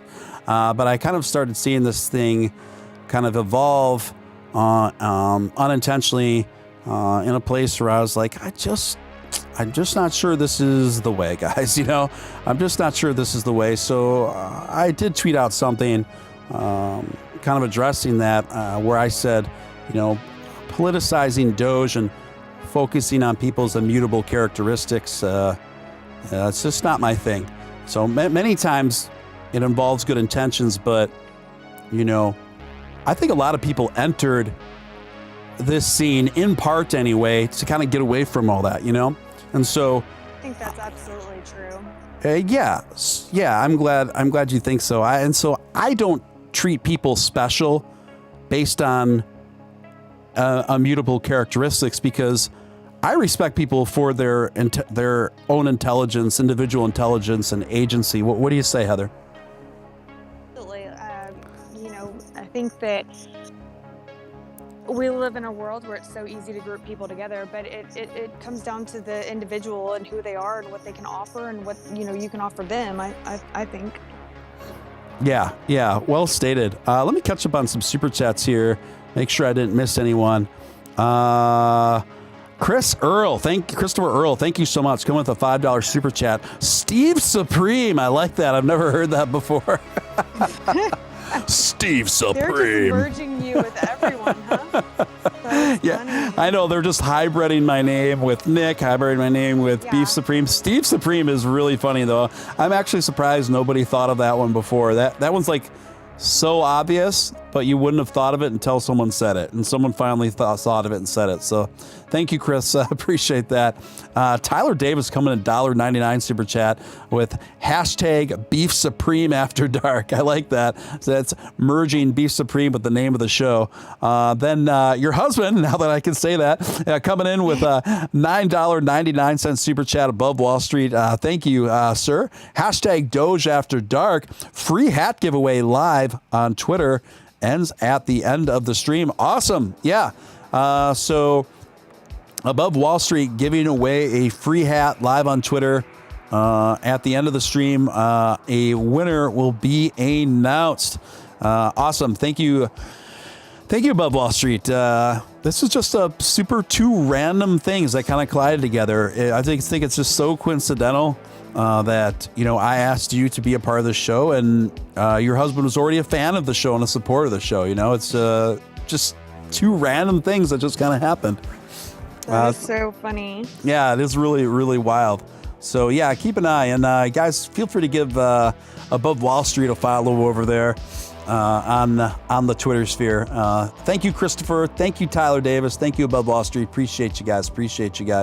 So yeah, I think it sounds like for the most part you kind of agree with my sentiments there, Heather. Yep.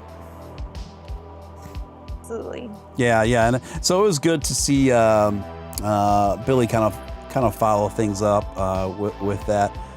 So I know personally for me, I have been ever since the election, I pretty much just tuned the everyday national news out in a lot of ways and tuned out of politics, and I've been much happier for it. I've been much happier for it. So I think a lot of other people have been kind of made that evolution too in this space. I've noticed that as well, and yeah, and I think there's only some. I feel like go ahead, please. Yeah, I feel like we live in a world that's trying so hard to divide us, and Dogecoin unites us, and it's so crazy, and it's when you say that, it kind of sounds corny. I mean, it's a meme, right? But it does. It unites so many people, and it genuinely just makes people happy. Yeah, I agree, and it is one of the great uniters, and it's refreshing to just not obsess over stuff like that. And I think a lot of times too, especially what we've seen, kind of a societal trend over recent years, where a lot of good intentioned people, in their attempts to be extra inclusive, I think an unintended consequence of it many times is causing more division, right? By constantly reminding people of their immutable characteristics, Right, absolutely. It's kind of like, sorry guys, I just have to, I have to kind of like just make this last point, because it is something I feel strongly about, where, and that's part of the reason why I brought you on this show too, Heather, because I love interacting with females in this space, and make sure they're represented, because number one, I know that I'm so proud of the fact that my program attracts more women in the audience, in the demographical breakdown, than other shows of similar topic, right? But I think in part, and I love I've been trying to bring more women on the show, but it's kind of difficult because it has to be the right vibe and everything else. But so I'm really glad to have you on, and I'm going to have more women on the show very soon. The thing is, I think the reason why more women are attracted to this show, maybe, aside from my devilishly good looks. No, I'm just kidding. I have a shaved head, and I'm anywhere from, people are guessing that I'm anywhere from 29 to 65. So who knows, guys? So 65 is probably pretty close. Dang. Heather coming in with a swipe. Okay. So I guess my point is, I don't treat women that come into Dogecoin or crypto like they're special, like they're these there's these special entities that need to be coddled more than the men. You know what I mean? I respect them for coming to the space, and I think it's great, and I encourage it. But at the same time, I'm not going to treat them like they're. I'm not going to treat women that come into the space like they need special coddling, and that I think that kind of thing, to me anyway, would be more like patronizing and insulting to women's intelligence and agency. What do you think?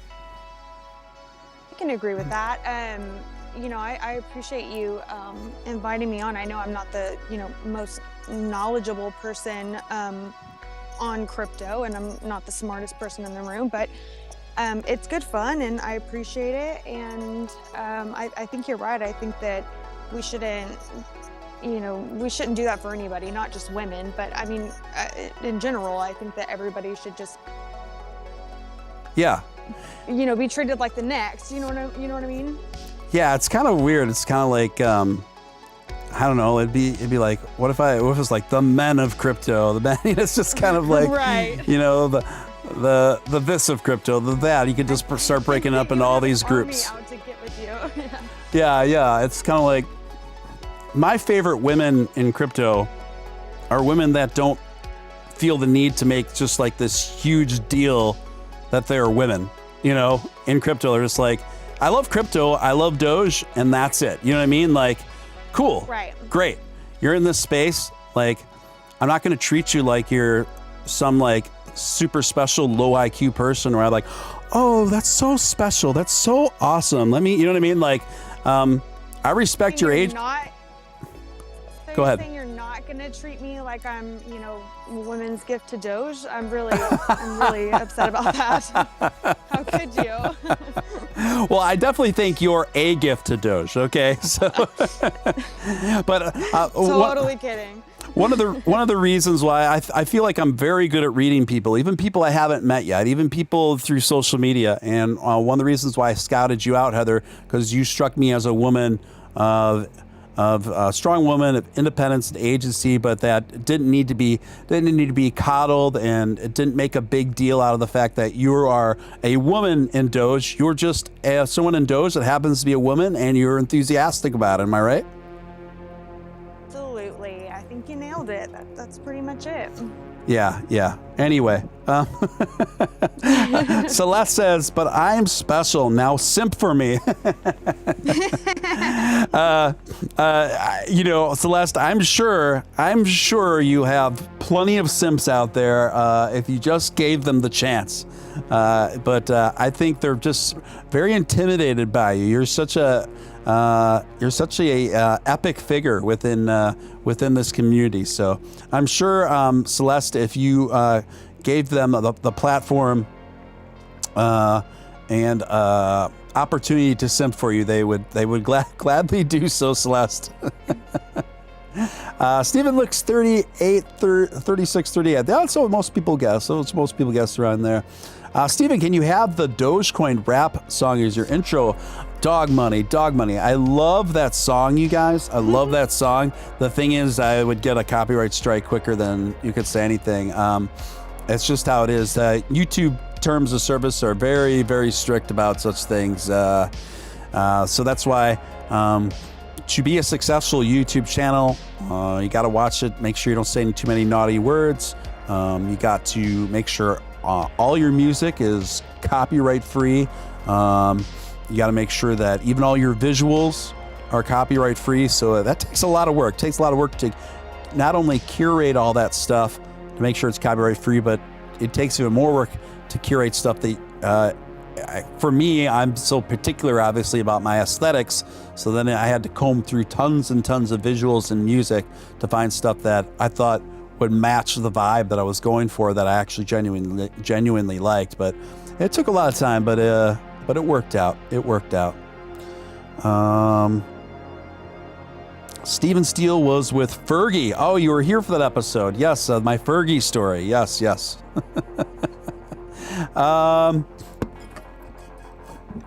Steven is here to pick up the chicks. Incorrect. I do just fine already. Yeah, so there was a time that I met Fergie, and that's what they're talking about. And Fergie and I traded cell phone numbers back when cell phones were hardly used to be. They were cell phones, but we hardly texted on them because they were like flip phones or they were Nokias, you know? And so we actually emailed back and forth a few times. Beef Supreme coming through with the $5 super chat. Thanks, Above Wall Street and Heather. You guys are great products. I agree. And I wear my my Dogecoin t-shirt that Above Wall Street sent me. It says, Dogecoin, I tried to tell you. And I already am starting to feel that way now with some of my friends and family who are been suddenly asking about Dogecoin back when I was trying to tell them about Dogecoin when it was at 2, 3, 4, 5 cents. Have you had any of that happen to you, Heather? Oh, but man, could you imagine like missing out on that opportunity to get in that low? I think I might have died. Yeah. I remember. I'm just not one that's like a hard seller, you know. I'm just not like one to hard sell. Hard to, and it's hard too, especially with family giving them financial advice. You know that it usually doesn't end well, especially if it doesn't work out. So Yeah, it's one of those things where I'm not a hard seller. I think I told like a couple close friends about it, and one of them invested a very small amount of money in Doge back when it was around, I think, 7 or 8 cents, and that was about it. But then my sister circled back to me right around when Doge is right around somewhere in the 30s, and she says, "What do you think?" And I said, if you got the spare money and you can afford it, I think it's a great investment. I said, but you got to be patient and not freak out when it goes up and down, because I'm not going to hold your hand through this for the next 6 months. Don't be annoying.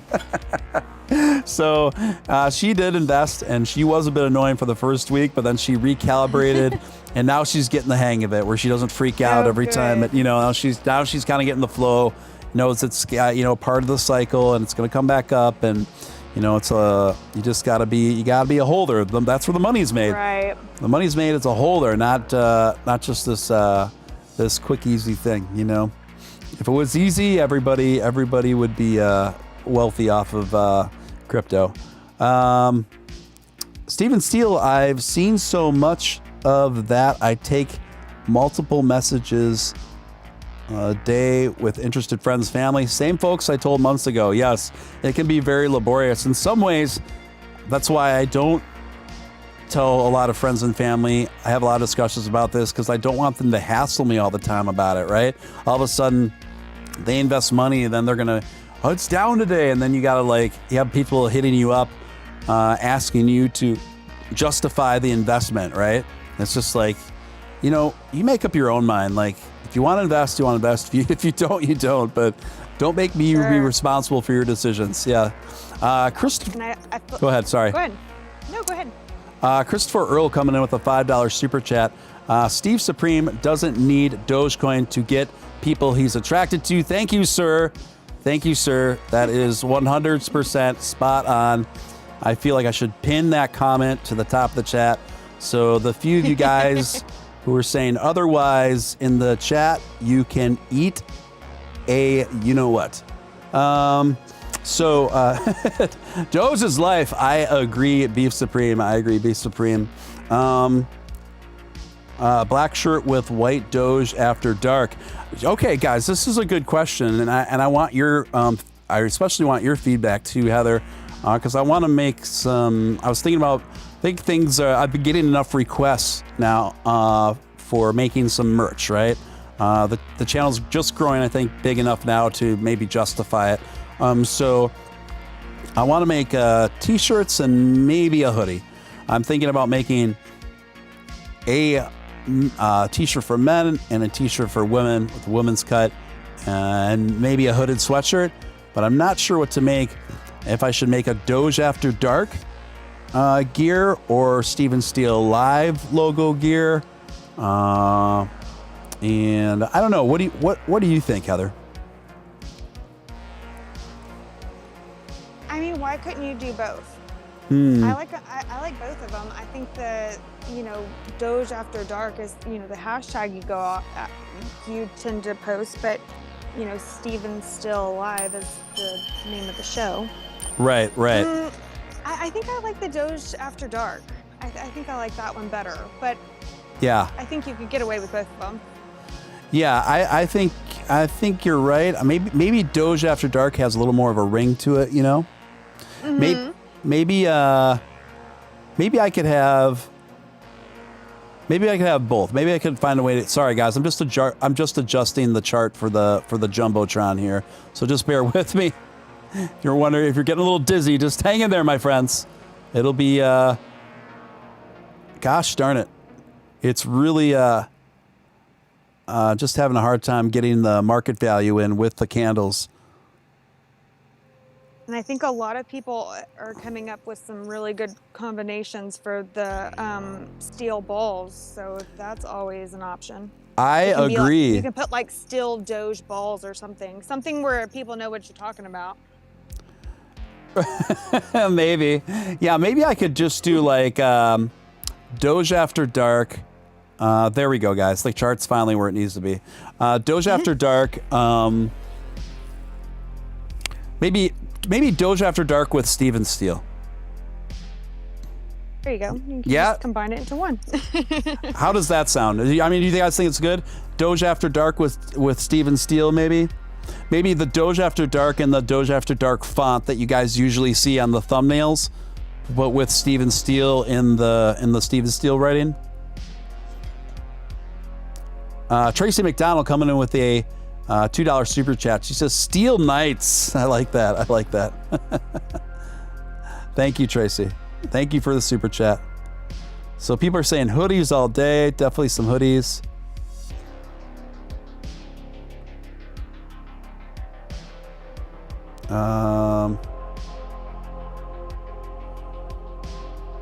I'm just kind of catching up with the comments. I want a onesie that says Steven Steele on the crotch. I just don't. Like an adult. Yeah, I just don't know if that's the best idea, guys. I mean, I appreciate the. It's an interesting idea, but I just don't think there'd be much of a market there. I mean, I part of me hopes there's not much of a market there, honestly. Ballz of Steel. Cool Uncle Steven Steele. Christopher Earl coming in with a $20. Oh my gosh, look at these coming in, you guys. You guys are so awesome. Really appreciate that. Christopher Earl coming in with $20 super chat. Steve Supreme, that I do like the sound of Steve Supreme. I do like the sound of it. That is pretty good. Thank you for that, Chris. Thank you for the generous super chat. I do like the sound of Steve Supreme. Speaking of which, Beef Supreme, the OG, coming in with $22.69. I love the amounts that you're putting in. Beef Supreme always is, it's a dollar amount and then 69. So I love it, Beef Supreme. OCD person's nightmare. Yeah, totally. So Beef Supreme coming in with ending it with this big 6-9 again. Thank you, Beef Supreme. Doge After Dark with Steven Steele and an alt edition, Ballz of Steel edition. I think that might have to be it. I don't know how I feel. Ballz of Steel. Sure. I think I think I owe it to you guys to do a limited run, like a special edition limited run of the Ballz of Steel. At this point, I really kind of set myself up for that when something I didn't consider when Nick started being a regular on here with his last name and with my last name. It's just it is what it is. I know it works whether I wanted to or not. So thank you, Beef Supreme. So it'll be I think that's what it's gonna be.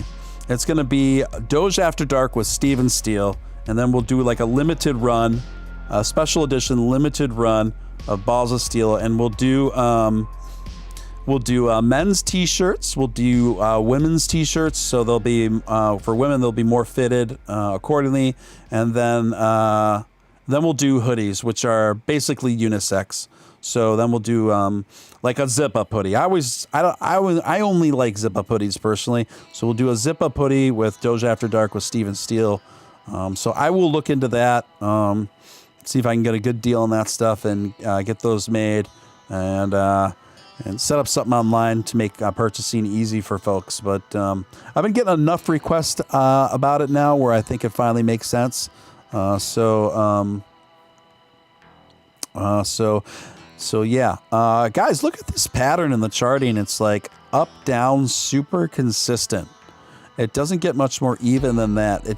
This is quintessential definition of trading sideways. The green candles and the red candles are matched almost like to a T evenly. So trading sideways at this market value is not a bad thing. It's not a bad thing at all. Guys, let me ask you. Yeah, by all means.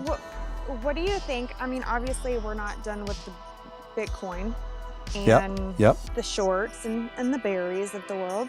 Mm-hmm. How do you think, do you foresee just like a roller coaster for the next couple of weeks, or do you think that that'll die down a little bit? I'm predicting now, keep in mind the big caveat I will put in before I give this prediction. This does not include any big breaking news, right? This does not include if Elon were to announce Tesla Dogecoin integration tomorrow or the next day or something pretty major like that, right? But without those things happening, I would say it's probably fair to assume that Dogecoin is going to trade anywhere between 46 cents and 50, between like 46 cents and 57 cents.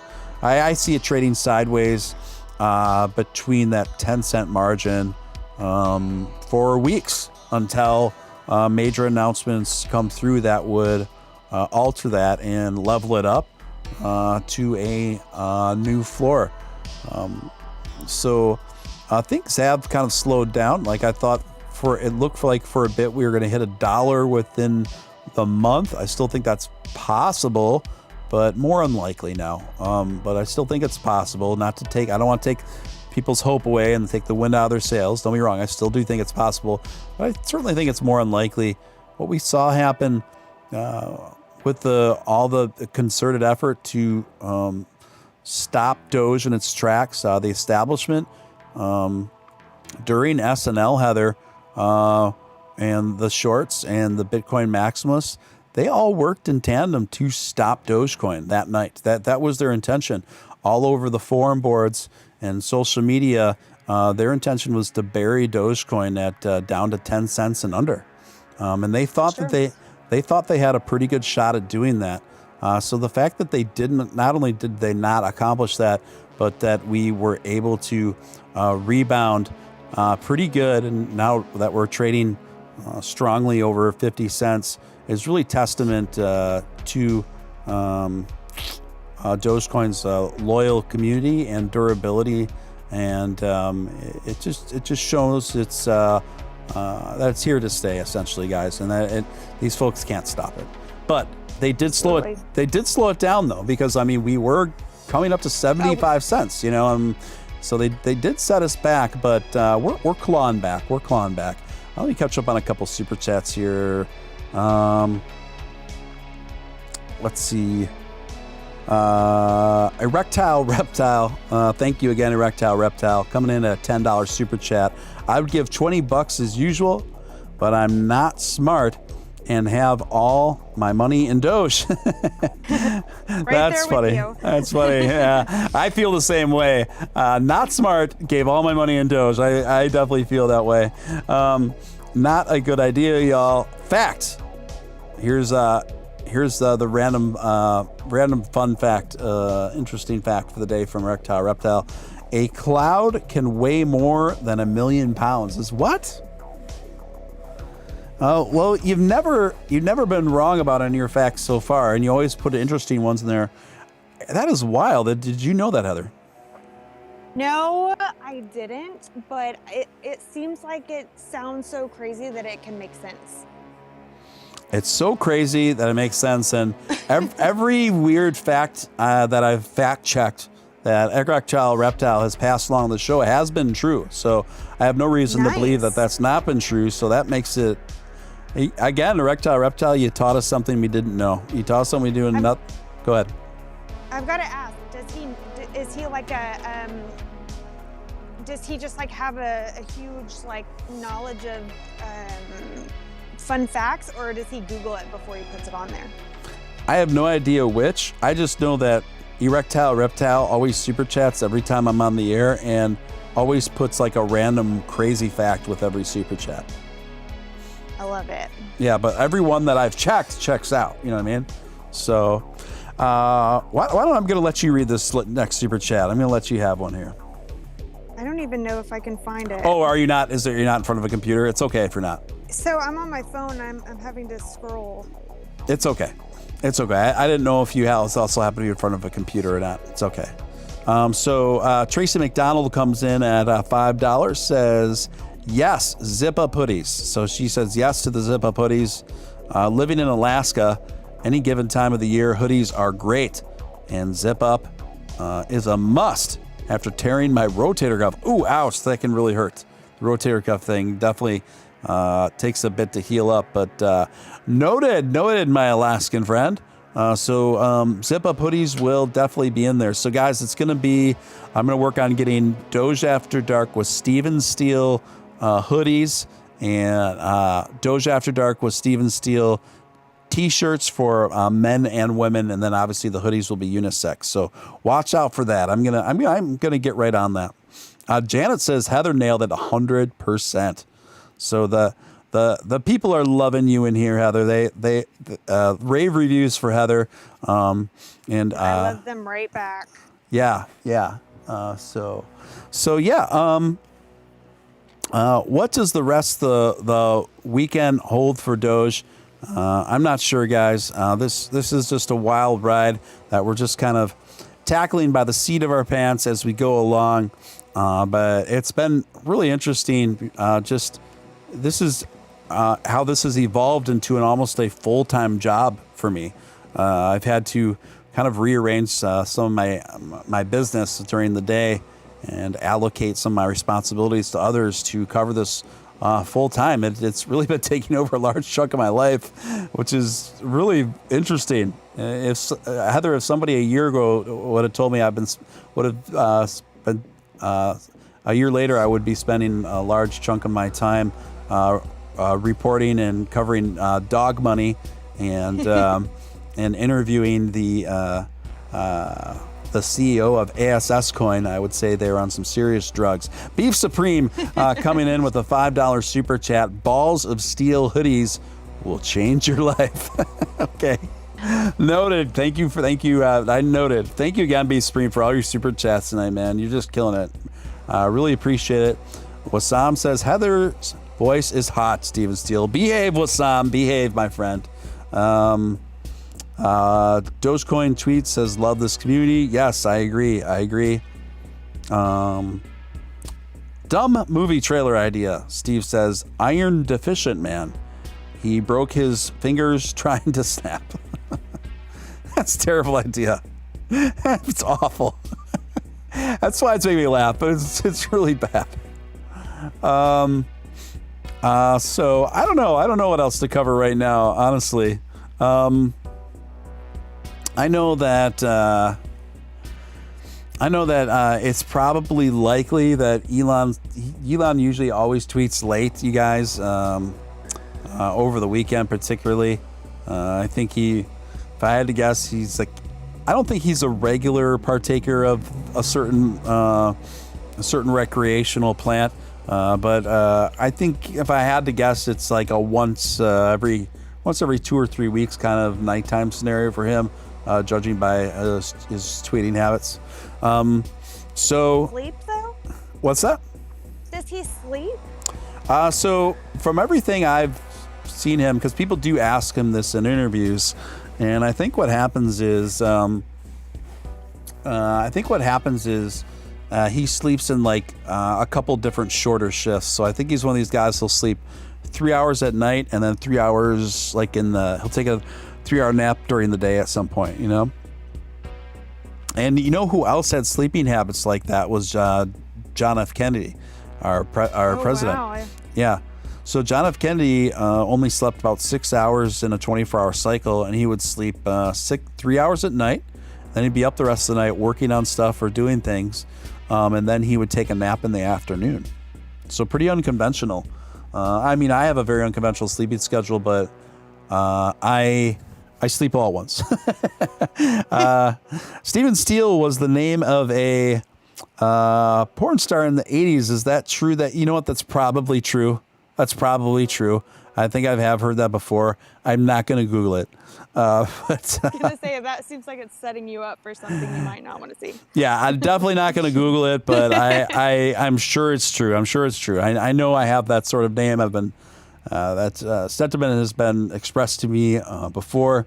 Erectile Reptile coming in with here is the last $5 in my bank account. Erectile Reptile, no, do not donate your last $5 to me, please. I figured I'd use it to tell you about myself. If you care, of course I care. My real name is Aiden. I'm 22 from New York. Awesome. This is what I'm talking about. I love that I have fans. This audience, it ranges anywhere from like, I've seen from 19 to 60 something, 68, 69. So I love that. I love that. Erectile reptile, but I seriously, do not give me the last $5 on your bank account. I super appreciate your super chats. I super appreciate you, Aiden, and I think you rock, and I think you're awesome, and I'm so glad to have you a part of this community. But I don't want anybody to super chat me if you're on your last monies, if you're wondering on how to pay your bills or anything like that. Please don't give me your money. I'll figure out a way on my end to take care of my business, guys. I really appreciate it, and I really appreciate you, man. But I don't know if you were kidding or not, but I don't want you to give me the last of your monies in your bank account. Please. He says, it's okay. I have $40 at home. Well, still, I just erectile reptile. I really appreciate it, man. Just make sure you're comfortable before you donate to Steven Steele. Just to be clear, guys, as much as I appreciate super chats, I don't want anyone to be put in a position like that. So, there's a reason why none of my material, none of my content is behind a paywall. So it's all free. Nobody's required to pay or behind a paywall or membership to participate in my content, to view any of my content. All of my material is for anybody to view on my channel at any time. And so for as deeply as I appreciate super chats, and it really does enable to me to cover this in a more full-time fashion. I'm not going to lie there, but at the same time, I wouldn't feel right taking any donations from people that are already struggling financially, okay? He's only 22. The street could do him some good, Poor Man Trading says. But Aiden, it's good to put a name behind the name, right? And I'm really glad to have you with us, my friend. And I know the community. I know the community digs you here too. So yeah, that's where I see it, Heather. I think this thing is just going to trade sideways between 47 and 57 cents pretty indefinitely until any more significant news comes in. But I could be wrong. But if people are asking me, I don't know if my eyes are deceiving me, but I think I just saw a jumbo super chat for $100 come through. Traveling Doge, awesome. So you can read them. I can. Well, I can read them, but sometimes they get far behind. Okay. When the chat goes down. Okay, I see. Can you read this one? Yes. Doge fam is the best. Much love and great job as always, Steven.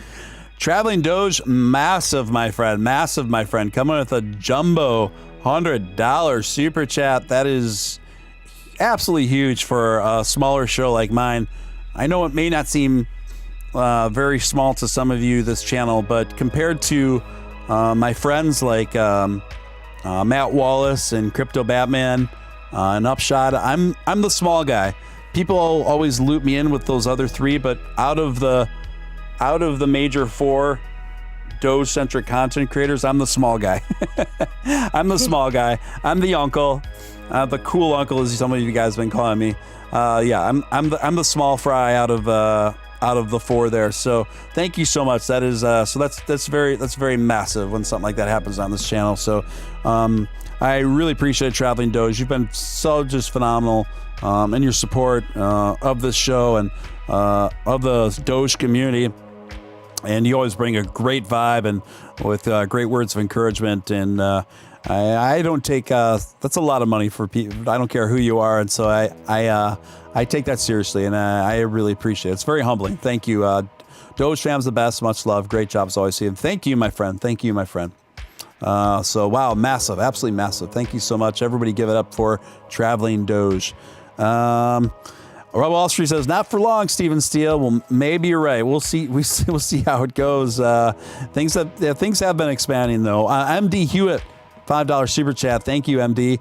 With that, my real name is Kevin, 36, born in Manhattan, living in Maryland. One day, we will all swim in the loot like Scrooge McDuck. I love it. I love the visual. Don't you love that visual of us just? Absolutely, it takes you right back. Yeah, it takes you right back. Swimming in a sea of Doge bucks. What do you say? Sound good? Sounds good to me. Yeah. Can you read this next super chat, Heather? Yes. Joe Greenfield, went out with friends. Hope this show's gone well. Have you talked about the mess that Twitter Space was today? Would love to see Dennis on After Dark.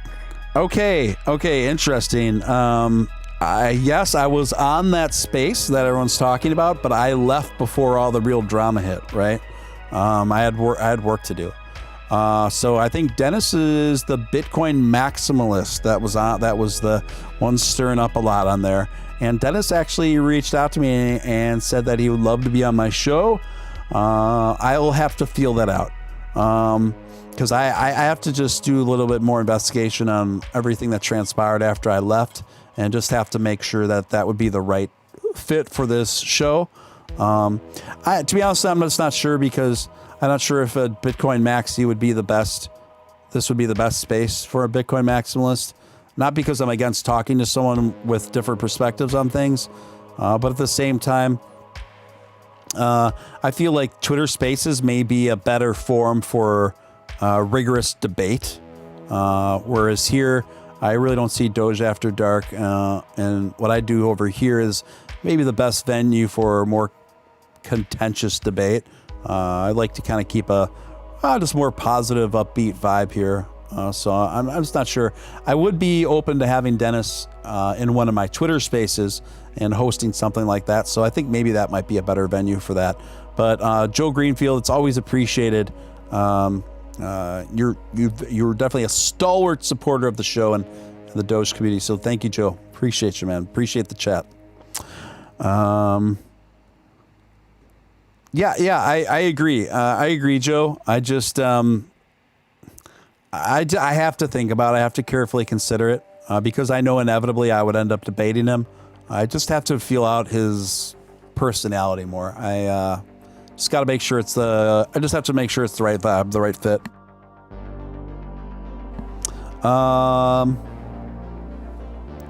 Let's see what else you guys got going on here. You guys are the best. You Reptile. You have been here since day one. Yes, he has. Yes, he has.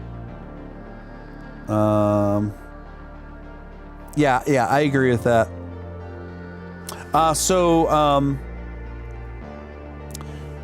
We look at this. We are headed up, though, Heather. We are. Wow. So look at this charting, you guys. I'm going to go a little bit more close up. Green candles. Yeah, lots of greens. We are. It's definitely looking kind of bullish there. So we have 1, 2, 3, 4, 5, 6, 7 greens in a row, and an 8th candle forming with a little resistance. Nope. Yep, definitely 8th candle going up. So it looks like we're hitting about 54 cents here. That is looking pretty good. But when we zoom back here, let's put it in perspective. So this is a great sign because we have been peaking out right around 53 cents, and now we have ascended that. So this could be that we are breaking out now outside of the buy sell trading sideways bit that we've been going through, and now it does look like we were on a precipice of a breakout, but we'll have to see where it goes. I'm going to keep a close eye on this, but it's certainly possible.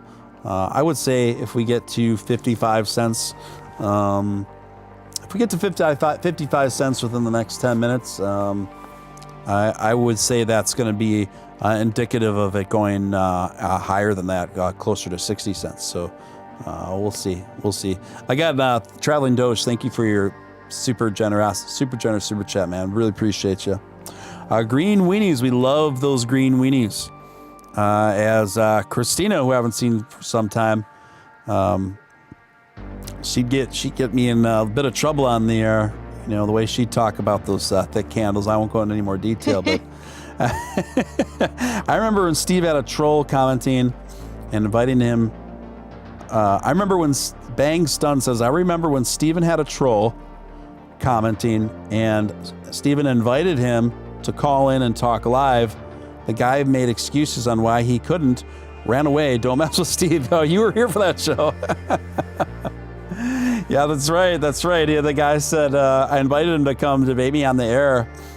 And then he said, then the guy all of a sudden said, I can't, I don't have a microphone. I'm like, you don't need a microphone. You just need a phone. You just talk on your phone. I'll patch you through right now. And he said, oh, I have a flip phone. So I was yeah, go ahead. I can appreciate like a solid debate, but most of the people that I see coming on my Twitter that are just trolling, you actually ask them to, elaborate or explain themselves, and it's just like they just disappear.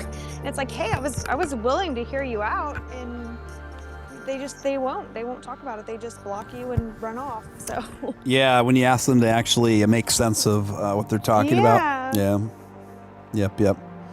Let me see here. Joe says, for real, Steve pulled out his interview with the dev and shut that argument down.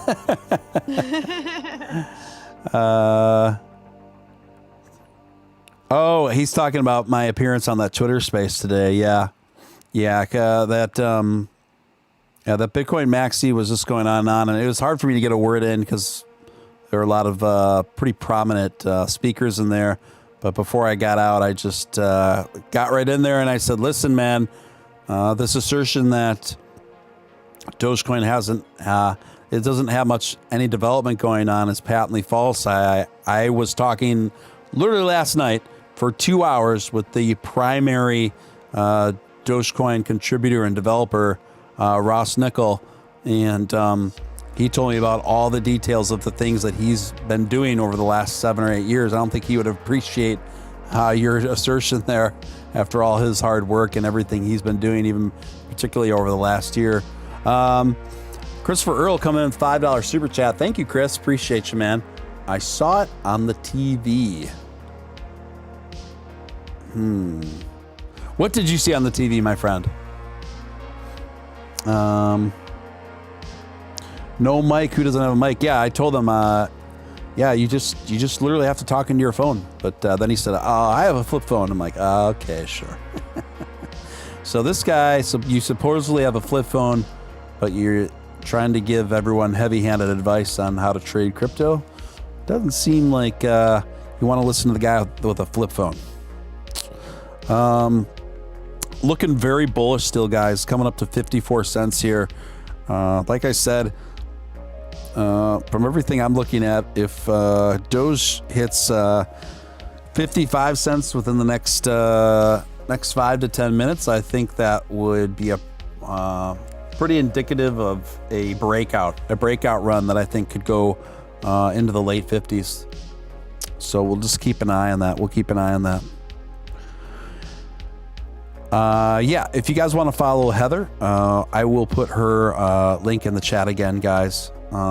She goes by the Twitter name Honestly Doge. And I'm just going to put that Earl in here.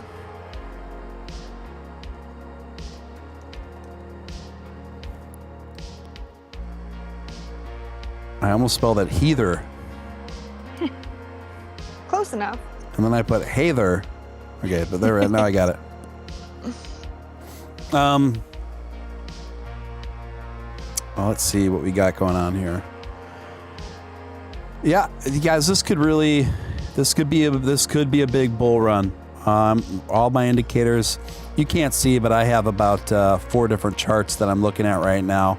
And right now I am showing the indicators of a fair probability at what I would consider a breakout right now. And I would say the biggest indicator of even a more significant bull run breakout would be if we hit 55 cents within the next 5 or so minutes here. But as you can see, Heather, we have been, this is the most significant movement we've seen since we've been on the air tonight. See, this kind of looks like a New Year's, as you guys can see, it kind of looks like a New Year's Chinese dragon, right? The way it's gone.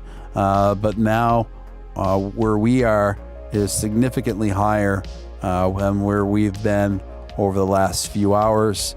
With the buys that are coming in are definitely outnumbering the sells, which is obviously a good thing. That means more green weenies.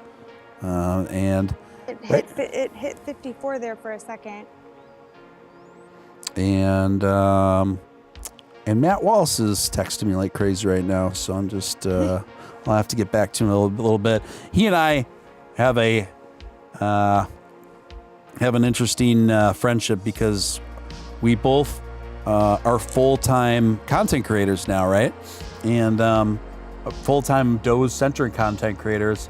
And to be a really, in my opinion, to be as effective as we want to be in this space, you have to lead a really unconventional schedule. It involves being up late and having to sleep in a bit at some point throughout in the day.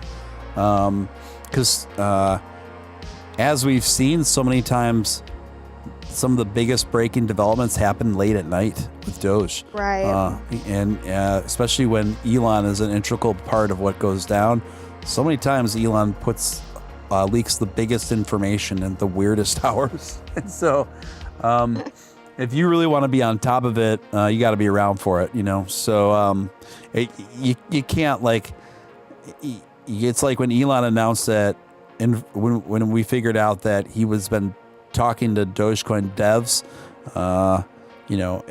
you can't be in this space and then report on that like 3 or 4 hours, 5 hours later. You got to be right on it. Yeah. So right now we're seeing some typical retracement, which is really to be expected, you guys, when we see literally 15 green candles in a row, large and small. Of course, it's going to happen. But from everything I'm seeing, that retracement's not going to last very long. So it's going to struggle there for a bit, and I think we're going to come right back up. Let's see what's going on in chat. Hustling hard.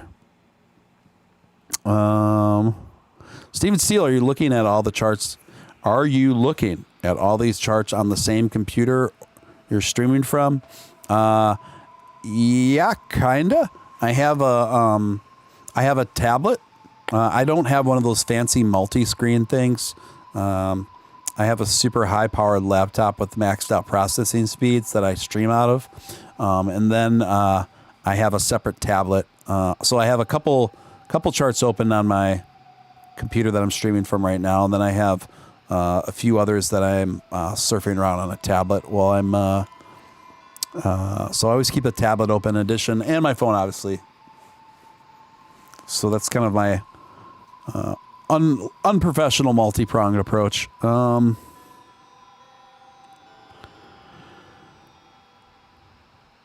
Yeah, it's maxed out RAM, maxed out processing, yep. Doge and BTC no longer move together. Doge is taking over and making its own path. I think that is true, Maxine.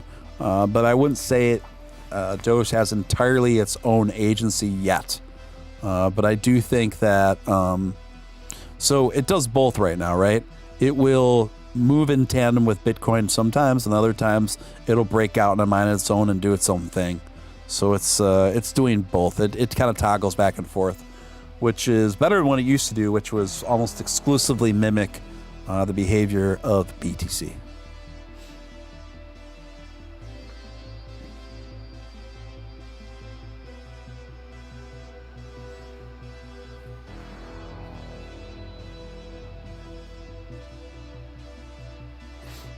You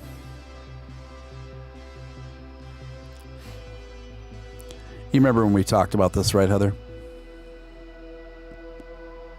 Sorry, say it again. I just spilled a drink all over myself. I still remember when I talked to you about the downtime, right? Oh, yes. Yeah, okay. Joe says, I don't entirely agree with that. It's keeping pretty consistent during the market dip until Elon tweeted. I'd say it stays pretty on par. Yeah, Joe, I agree with you. It goes back and forth. It goes back and forth. But the point is, I think that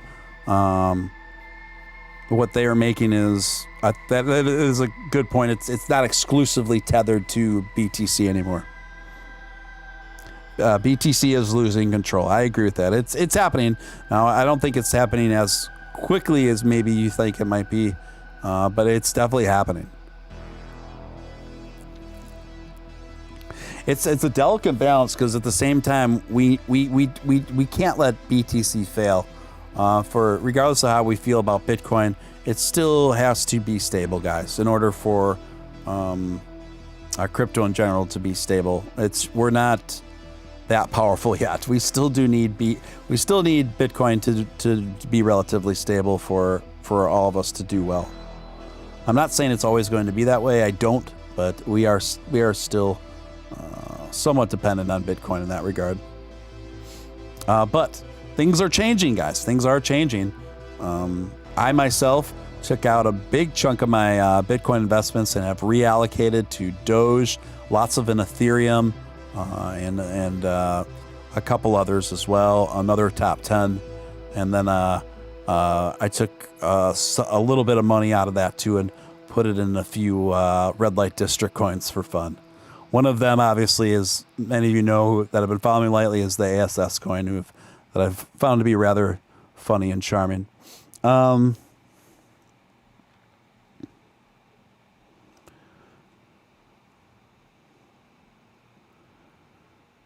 he says, another time breaks out. Never mind, Steven just said that. That happens a lot. I think where people start making a point and then I just happen to say it right before they said it in the chat. Because what happens, Heather, is the chat runs 30 seconds behind what we say. Okay, that makes sense. So you always got to keep in mind if it seems like it's not quite syncing up. I mean, it gets close, but you just got to figure whatever you say out loud, it's going to take about 30 seconds for the audience to react to it. Job. Yeah.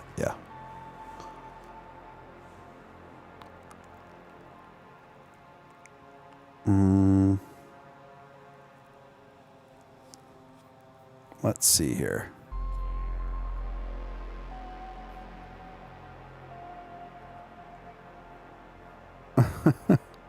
You know, it's funny. I tweeted about this. I was just going through my DMs really quick, Heather, and there was another message I got in there that reminded me of a point.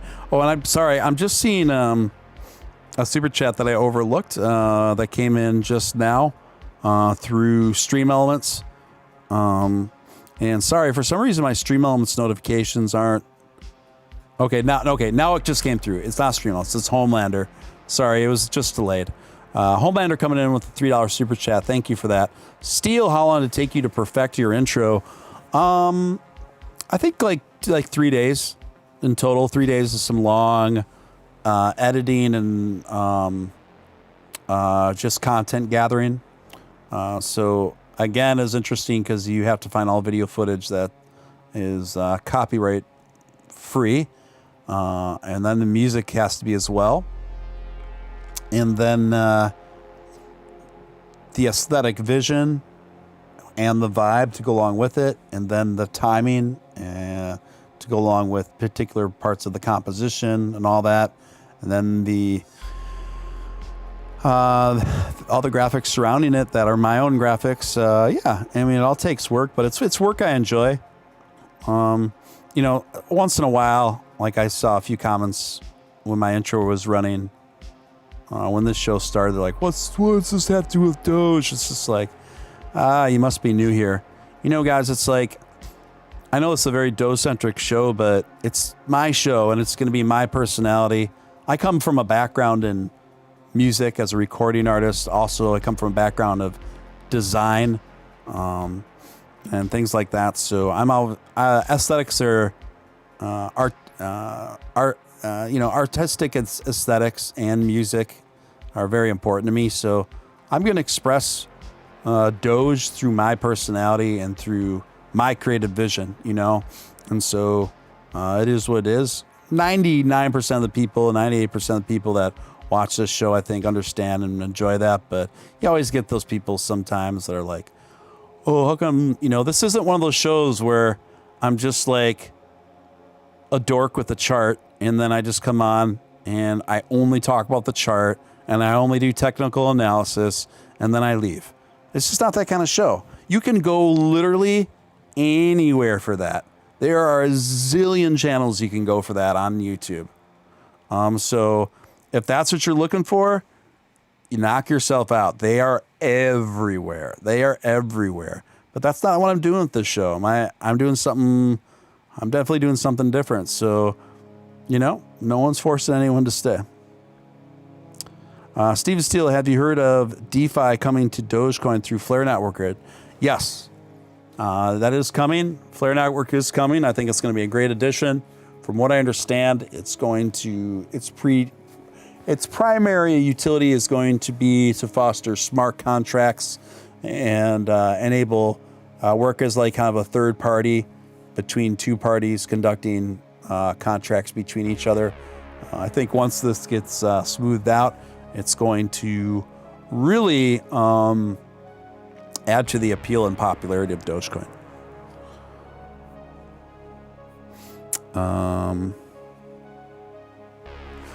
But yeah, so we're just gonna let the music play for a minute while I text Matt back. Let's see here.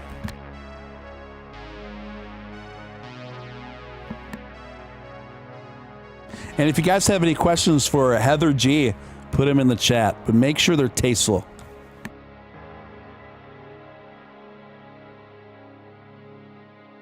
And don't fall asleep, Heather. Heather? Where did she go? Maybe her phone died. Oh, she got bounced out of the room. I don't know where she went, guys. Maybe her phone did go dead. I was like, I feel like I'm talking to myself, and I'm like, I am talking to myself. So that's just, she's not in the Discord server anymore. I don't know what happened to her. Her phone probably went dead. That's usually what happens.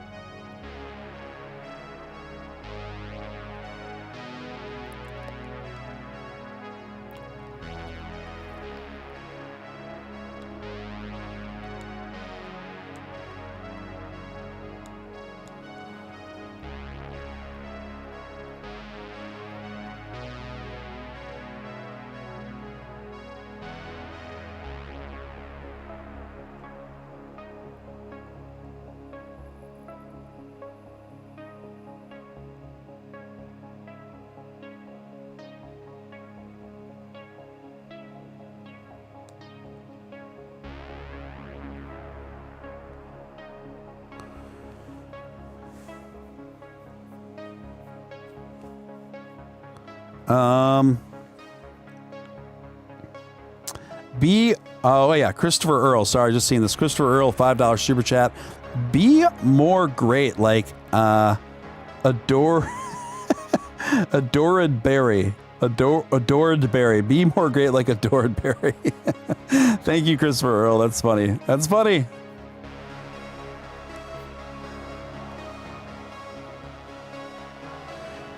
Yeah, I don't know what happened to her. Usually when people cut out like that, it's usually because their phone dies.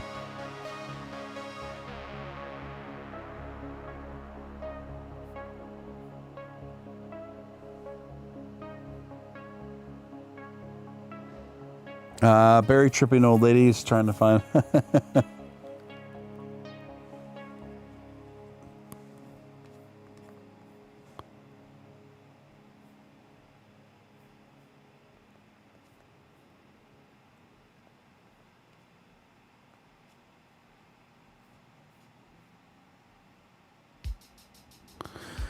Not sure yet. May need to step in and do some tech support for her. Yeah, no worries, no worries. We're fine. We're fine over here. No pressure. I'm Heather. Tell her it's okay.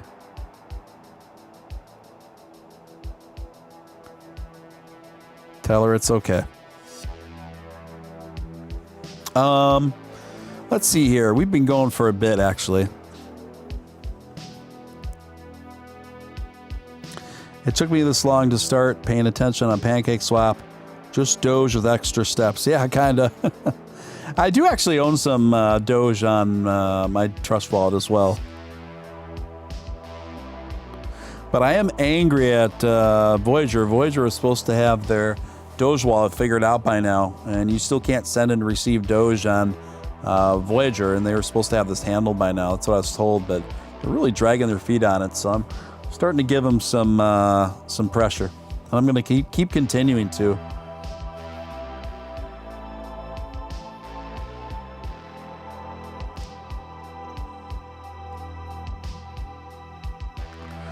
No problem.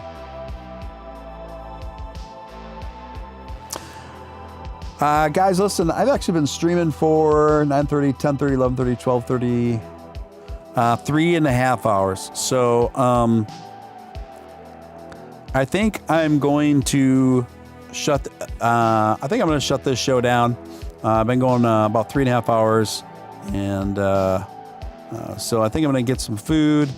I may be back for one of two things. Folks. I may be back for a Twitter space. And Heather, if you're listening, or I know Heather's husband listening, she's more than welcome to join me on a Twitter space that I may start in a little bit on Twitter after I shut this show down. I don't think I'll come back for Dogecoin for Insomniacs tonight. So I might go on for a Twitter space, maybe not. So look for that. So make sure you're following me on Twitter and have the notification bell on there as well. I want to thank all of you for coming out tonight. You guys were just fantastic. Each and every one of you. We had a really strong show tonight. It was just, everything went really well. I'd like to thank Nick Ballz. I'd like to thank Heather G. Heather did a wonderful job. Don't you love Heather, guys? I love Heather. I think she does a great job. And we'll definitely have Heather back soon. And I'm going to get some food. And then I will be hanging out on Twitter, guys. If you think I should do a Twitter space, let me know, because I might be able to convince to do a Twitter space, but it will be casual. It will be casual. I'd like to thank all my mods for holding it down. The mods doing a great job. I just think we have a phenomenal community here, and I love that how much we're growing every day, guys. So tell people about this show. Tell people about this channel. Let's keep growing it, guys. Let's keep growing it. We're just doing a great job with it. Again, thank you all to my super chatters. The super chatters, you guys, I'd like to give you a sincere thank you, because without you guys, I wouldn't be able to spend as much time on all my coverage and all my aggressive breaking coverage in this space that I have. I just wouldn't be able to. I wouldn't be able to spend nearly as much time on it as I have been. But it's been enabling me to kind of compensate my time to be able to do that. So I want to sincerely thank you guys for that. Anyway, this has been great. And so I may open up a late night Twitter space in a little bit. So watch out for that. I'm just going to talk with a few people, some other speakers, maybe about including it on that. That's that. But let's keep the Doge momentum going strong. Stay positive, everyone. Try to do only good every day. I know that's what we say in Doge land, but I have to be honest with myself. I fall short of that sometimes. I don't only do good every day, but I think I do mostly good every day. And there are days where I do only good that day. But that's a pretty tall order, doing only good every day all the time. But it's a good goal to strive for. Okay, gang. Thank you so much. I'm going to leave you with the official Steven Steele outro. So be good to each other, and we'll see you soon. This is Steven Steele signing off.